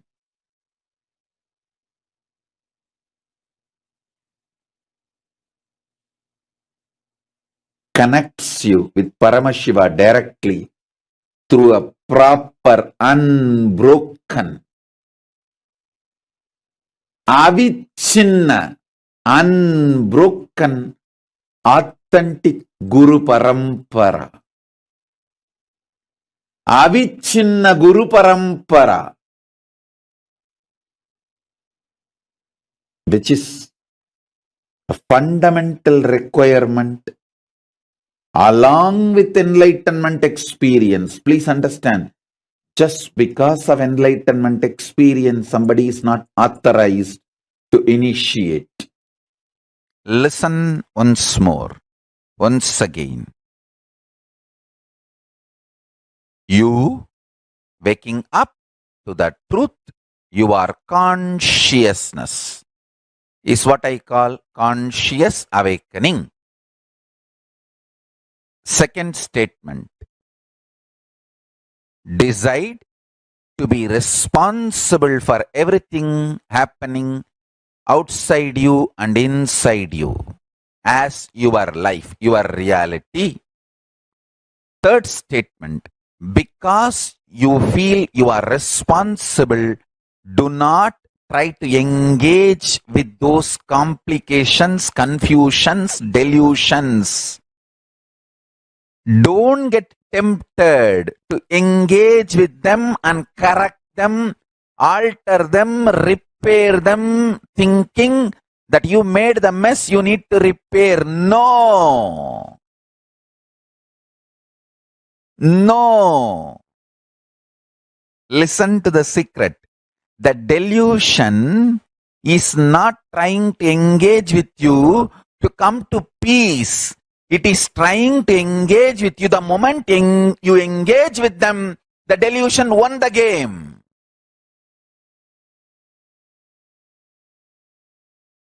They are not expecting peace from you. They are expecting you to engage with them. Once you engage, you are gone. You are also deluded. That is why I am telling you again and again. Your internal complications are external complications. Do not think by engaging you will solve. No. Neither create nor maintain or fight or destroy or engage. Just absolute unclutching. And I tell you, this absolute unclutching wakes up Paramashiva in you. You will have immediate conscious awakening. Statement of Paramashiva is be unclutched.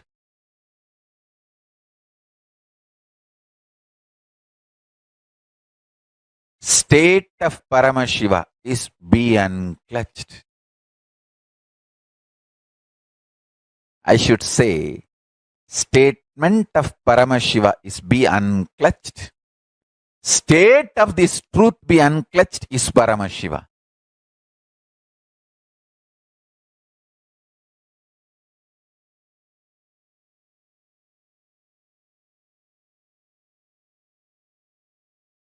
Celebrate yourself because you are consciousness.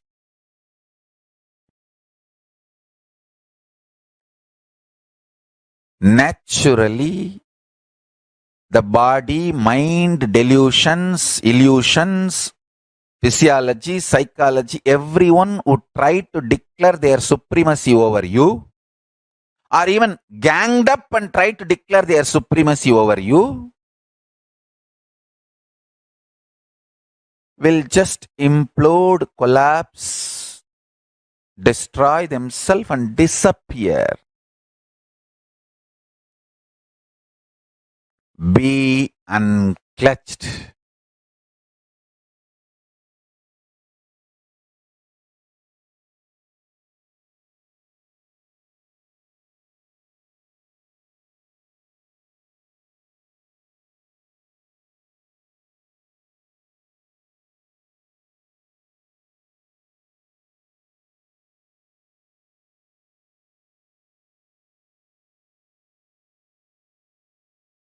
Listen intensely.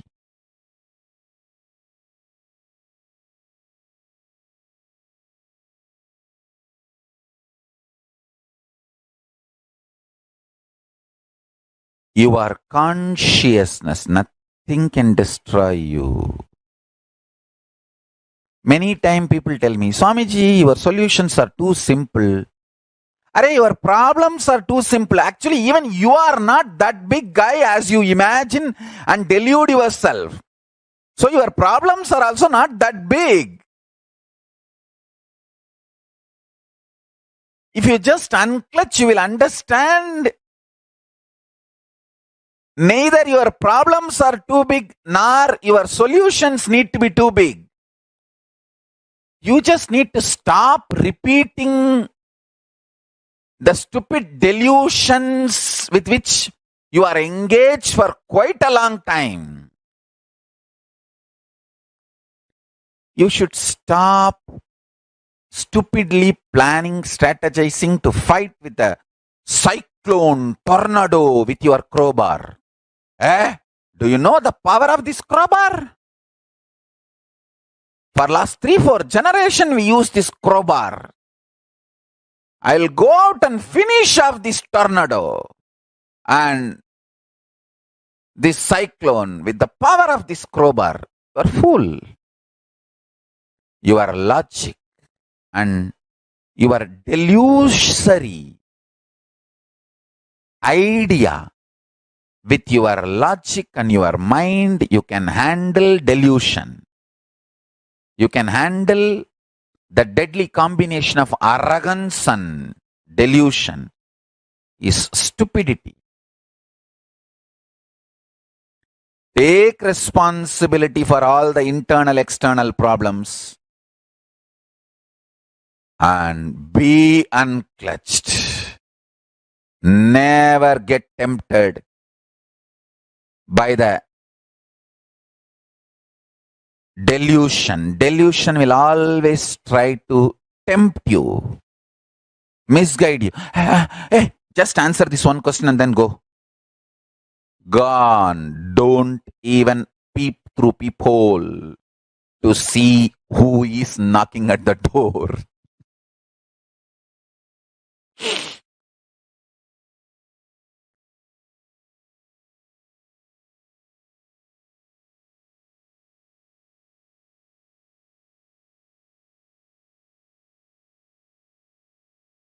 With any delusion, you declare unclutching as your strategy. That delusion will just disappear.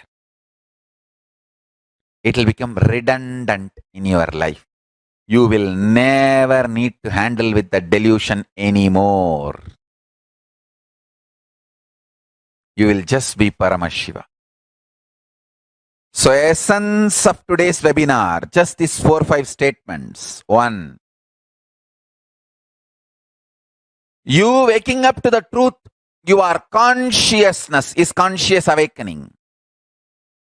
Not allowing your body, mind, delusion, illusion, arrogance, ignorance, all of it alone or together trying to declare their supremacy over you. Not allowing it is powerfulness. And don't get tempted by your delusion that you can win over your delusion by engaging with it. No. And take responsibility for whatever way your life is, good or bad. externally, internally. Take responsibility. And the next statement, because you are responsible, don't think you can correct it by engaging with it. No, that is stupidity. No. When you feel you are responsible, decide to unclutch. That is the ultimate solution.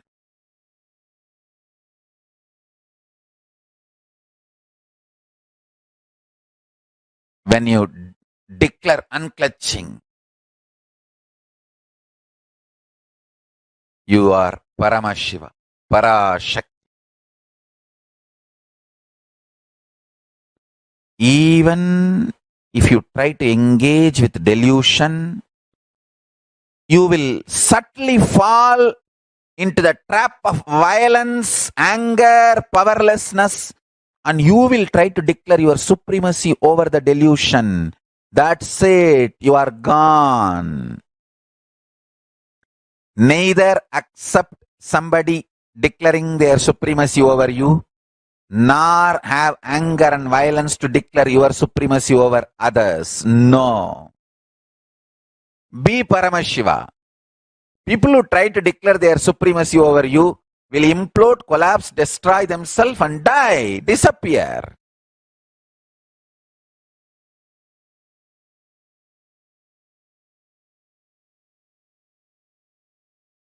So,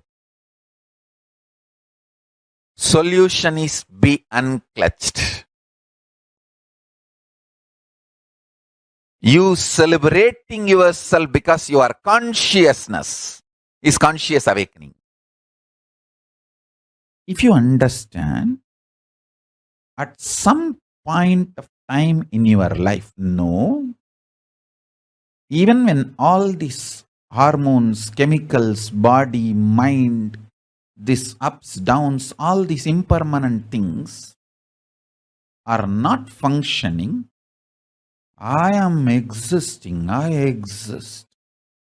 So there is something more than this impermanent existence is in me. If you get the glimpse of, if you cognize that, if that hits your existence, the moment you know you have an existence, you may call it as identity or different words you may use. Pratyagatma Chaitanya Chakratam, conscious awakening, any word you may use. If you start understanding you exist more than these impermanent components, impermanent permutation combination, body mind. If you understand you exist more than this body mind complication, then you know the cosmos also has some Parameshwara, superior conscious existence, more than the permutation combination of impermanent things. More than these impermanent things, impermanent permutation combination, something exists. So if you understand your identity, you will understand the identity of Paramashiva, Parameshwara.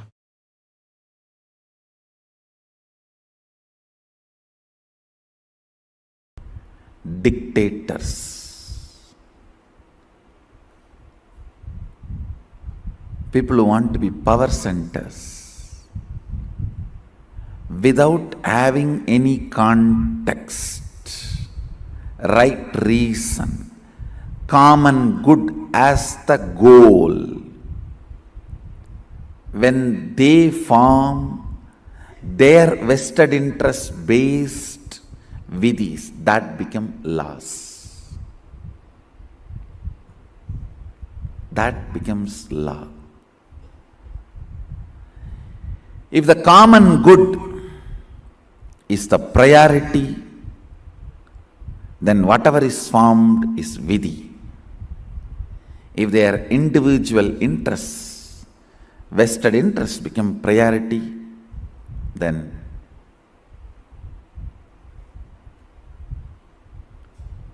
what is formed becomes law. You need to understand this fundamental truth in all the levels. First person, second person, third person. I and you, and they. Whatever you perceive as your life, whatever you perceive as you, that needs to be brought to completion. That is the fundamental lesson of Sanatana Hindu Dharma. The first verse you hear from the source books of Hindu tradition, Purnamata, Purnamidam, Purnat, Purnamudachyate, Purnasya, Purnamadaya, Purnamevavasishyate. It is from completion happens completion. From completion, completion comes out and continues to be established in completion. It's not mathematics, understand? It is not logic of numbers.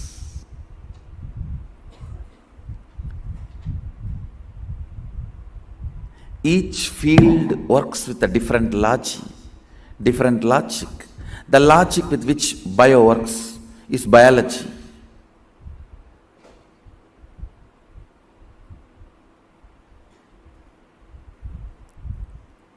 Each field has its own logic. This verse is logic of cosmos, logic of existence. In the space of completion, completion is established. From the space of completion, completion manifests. When the completion is established in the space of completion, completion remains as completion.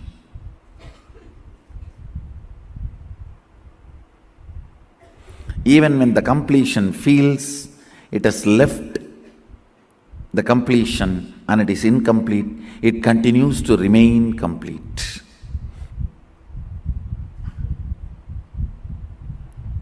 It's a logic of consciousness, logic of the cosmos. Today you will understand how the logic of the consciousness need to apply to you.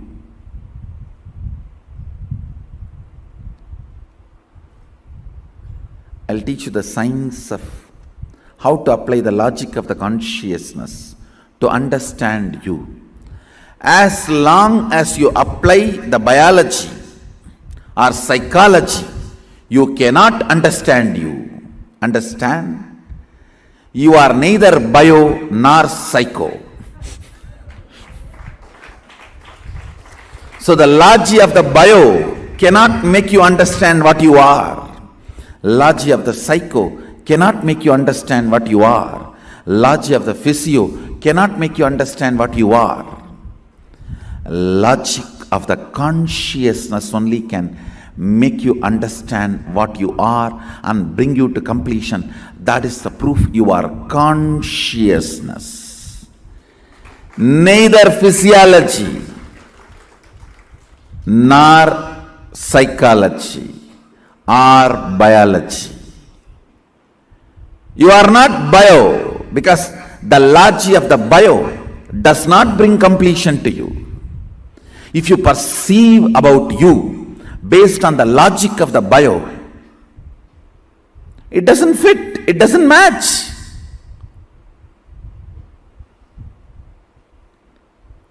Tons of conflict, contradictions. If you try to perceive you based on the logic of physio Again, it doesn't fit, doesn't match.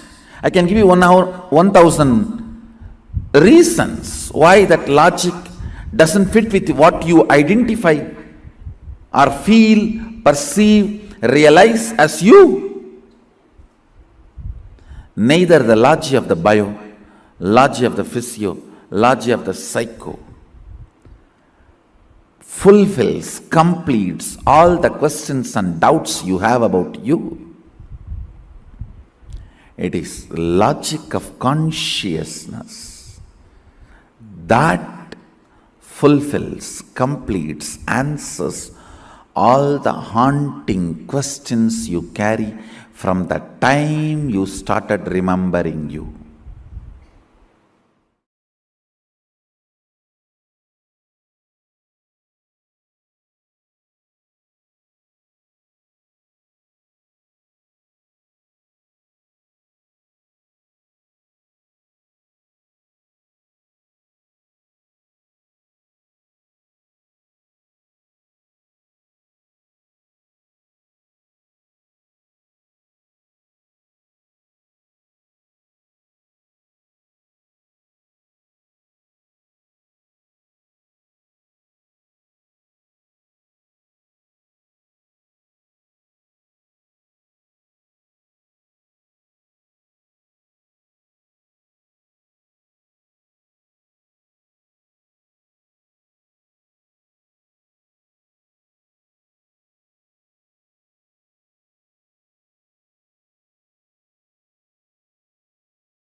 Shiv, Shiva Diksha is an amazing science that is revealed in Hindu scriptures, like Swamiji beautifully revealed to all of us.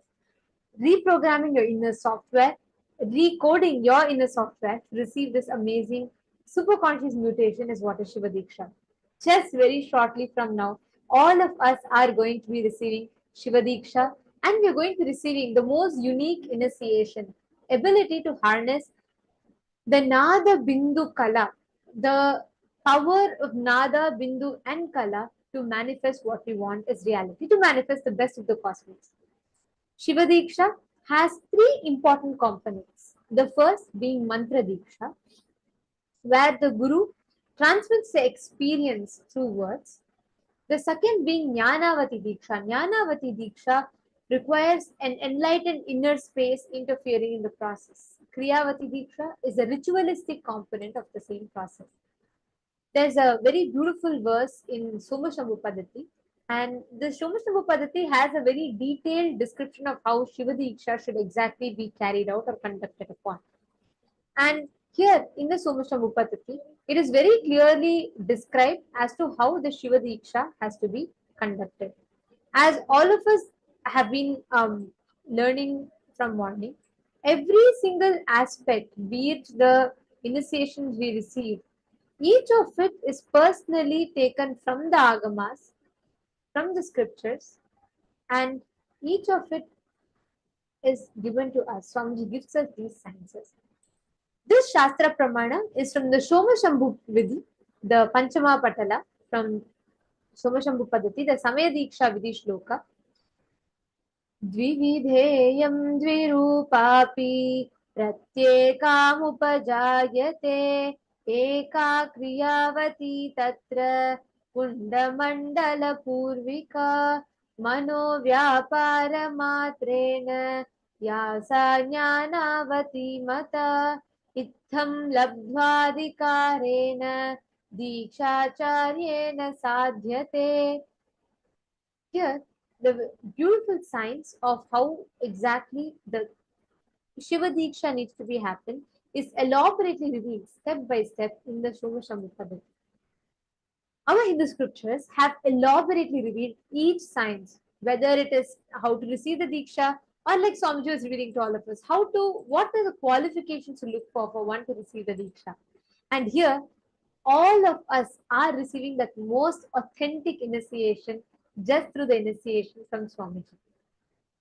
There are multiple references, like Swamiji himself had shared in the session to all of us. Swamiji was just 11 years old when Swamiji was initiated into Shiva Diksha, and it was at that time Swamiji was officially coronated as the 233rd Guru Mahasannidhanam of the Tondai Mandalam, the kingdom of Tondai Mandalam. That is when Swamiji received the Shiva Diksha at the young age of 11 itself. Please understand, Shiva Diksha is literally you receiving you reprogramming your inner software, saying you're ready to manifest Paramashiva in you. Only an avatar who is super consciousness himself in the human form can come and bridge us to experience the divine. Today, every one of you sitting here are going to be receiving this initiation. All the Shiva Diksha participants that are here with us, today, all of you will be receiving along with Shiva Diksha a unique Diksha name, as you all can see here in the Sadashiva Mandala. This is a geometrical representations of the various different manifestations of Paramashiva, the 5 main faces of Paramashiva, and this mandala represents the 5 faces of Paramashiva, how he manifests, for us to awaken these exact same aspects in us. So what you all will be doing is during the Diksha, when you're about to receive the initiation, you will be offering the flower in this mandala and you will be receiving the initiation. How many of you are here who are going to be receiving the Shiva Diksha for the first time today? Okay. We will be taking you all step by step through this process. Just make sure you're listening to it completely so that you're prepared to receive the initiation. We will actually be as part of the Kriyavati Diksha, which is the ritualistic part of the initiation. We will be projecting the mandala for all of you. You will be offering the flower on the mandala. So basically, you will be standing facing the east and you will be dropping a flower.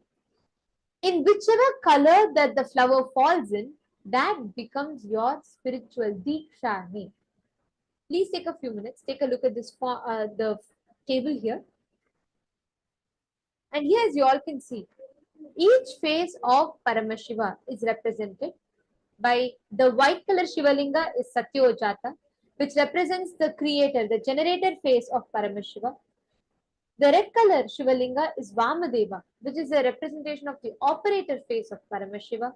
The black color Lingam is the Aghora face of Paramashiva. The yellow color is Tat Purusha, which is pulling out of delusion face of Paramashiva. And the middle, the concentric circles that we see in the middle, that is the Ishana, the liberation face of Paramashiva. Now, please understand, this is a very, very important component for all of us to remember. During the initiation, Swamiji will be awakening our inner software to be able to mirror, to manifest, to reflect this exact same science. Now, we're going to give you all a few minutes, and I request every one of you to please take a few minutes to write down this spiritual name chart. Let's say you take a flower, you offer it, and the flower falls on the white color Shivalinga. You will be Satyojata Shivam. If you're a male, you'll have the suffix called Satyojata Shivam attached to you. If you're a female, you'll have the suffix called Satyojata Shiva Shakti attached to you. So if you're a male, the face of Paramashiva and the word Shivam will be attached to your name. If you're a female, then the name of that face of Paramashiva along with the word Shiva Shakti will get attached to you. Like let's say your name is Robin and you're offering the flower and it falls on the yellow color, then your name will be Robin Tatpurusha Shiva Shakti because you're a female. Let's say George offers it, then it will be George Tatpurusha Shivam. Based on your name, you will attach the suffix of that particular face of Paramashiva Linga and that particular manifestation, that face of Paramashiva, and you will be attaching the name Shivam, the suffix called, the suffix called Shivam at the end of your name. To all the participants that are here, we request you all to take a minute or two to quickly note this down so that it's convenient for you all and you're all not missing out, you're not, so that it's clear. Please take a minute to please draw this. This is a spiritual name chart. It will help you identify the spiritual name that you'll be receiving right before the Diksha.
Okay. Now, if you all have any further questions, we will be taking it right after the, you all will be given a dedicated time to ask any further questions that you would have. So we'll be able to address it and walk you all through the comfortable process. Now, let us all get ready to receive the darshan. To all the participants who are receiving the Samaya Diksha, the Shiva Diksha level 1, all of us are literally going to be having our inner softwares reprogrammed to start manifesting Paramashiva in us. Through this initiation, you literally receive the Mahavakyas, the initiations to be able to transverse into the parallel universes to manifest the higher states of consciousness.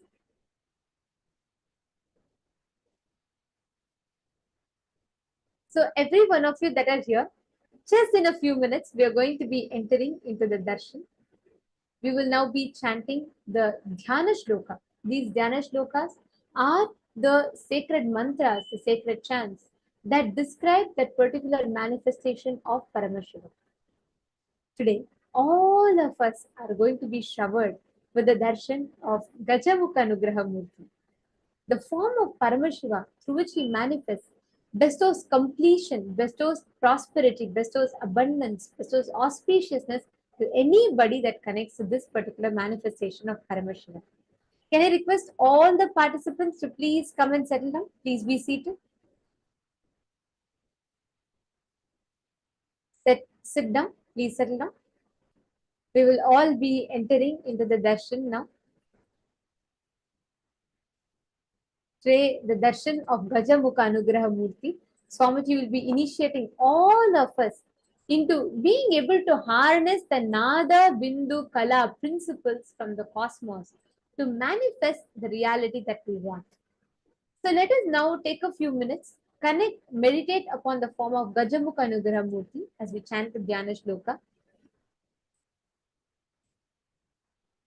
Chaturbhujam Trinetram cha Jata Makuta Samyutam अभयं शिरसिन्यस्य वरदं वामहस्तके कृष्णापरशु संयुक्तं विघ्नेशो दक्षिणे स्थितः शयानं दक्षिणं पादं दधुं वामं तुलम्बितं सर्वाभरणसंयुक्तं श्यामवर्णः सुशोभितं देवस्य वामपार्श्वे तु देवीं प्रहसिताननम्.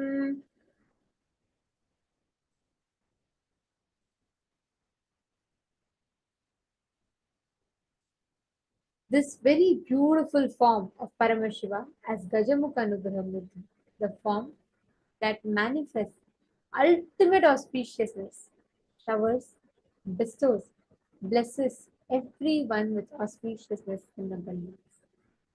And that is the very darshan we are going to be experiencing. All of us are going to be experiencing this extremely powerful, auspicious darshan, where now we all did, especially the Paramashivoham level 3 participants. All of us just learned about the conscious manifestation, conscious awakening, and one very, very important science we learned is how to 3D print our reality, right? Now, in this, the Paramashivoham level 3 participants, you are going to see any obstacle that stops you from manifesting will just become redundant. You're actually getting this powerful blessings from Bhagavan Ganesha Murti, Ganesha Anugraha Murti, or Gajamukha Anugraha Murti, the form of Paramashiva, who gave the conscious awakening to Mahaganapati, gave him that superconscious breakthrough. That is the very form whose darshan we are having today. Any obstacle that you might be having in your life will just be removed. And all of us are going to get to experience this very, very powerful darshan today. Now it's time. Let us all enter into the deep meditative space. During the darshan, you can post your messages in the Zoom chat. Swamiji himself will be personally reading and blessing each one of you. He will also receive direct responses from Swamiji, transcribed and sent to you. So watch out on your Zoom chat. And we request everyone to please be on camera. During the darshan, kindly do not record. Any form of video recording, audio recording, screenshots is strictly prohibited. So we request all of you to not do any kind of recording. You shouldn't take even pictures, and you should not bring your gadgets in front of the camera. Second, during the darshan, make sure you're fully visible, and throughout the time you're sitting in front of your camera. This is too important. One is as a part of the security protocol, but most importantly, just so that you do not miss out on the Nayana Diksha. Nayana Diksha means where just through seeing, just through Swamiji seeing you, Swamiji transmits his very Shakti, his very energy into you. That process is called as Diksha. And today, all of us are going to experience Diksha into awakening our third eye, the Diksha into experiencing the space of Kalpataru, manifesting any reality that you want to manifest. You're going to receive these as gifts from Swamiji. And most importantly, one of the most beautiful messages we are going to be receiving today is the software. Awakening beyond the software to be able to consciously create whatever you want in life as a reality. So now let us all get ready to receive the darshan. I request all the participants to please settle down. Please close your eyes. And intensely connect to Swamiji. Please sit with your head, neck, and spine in a straight line. Let us all get ready to receive the darshan.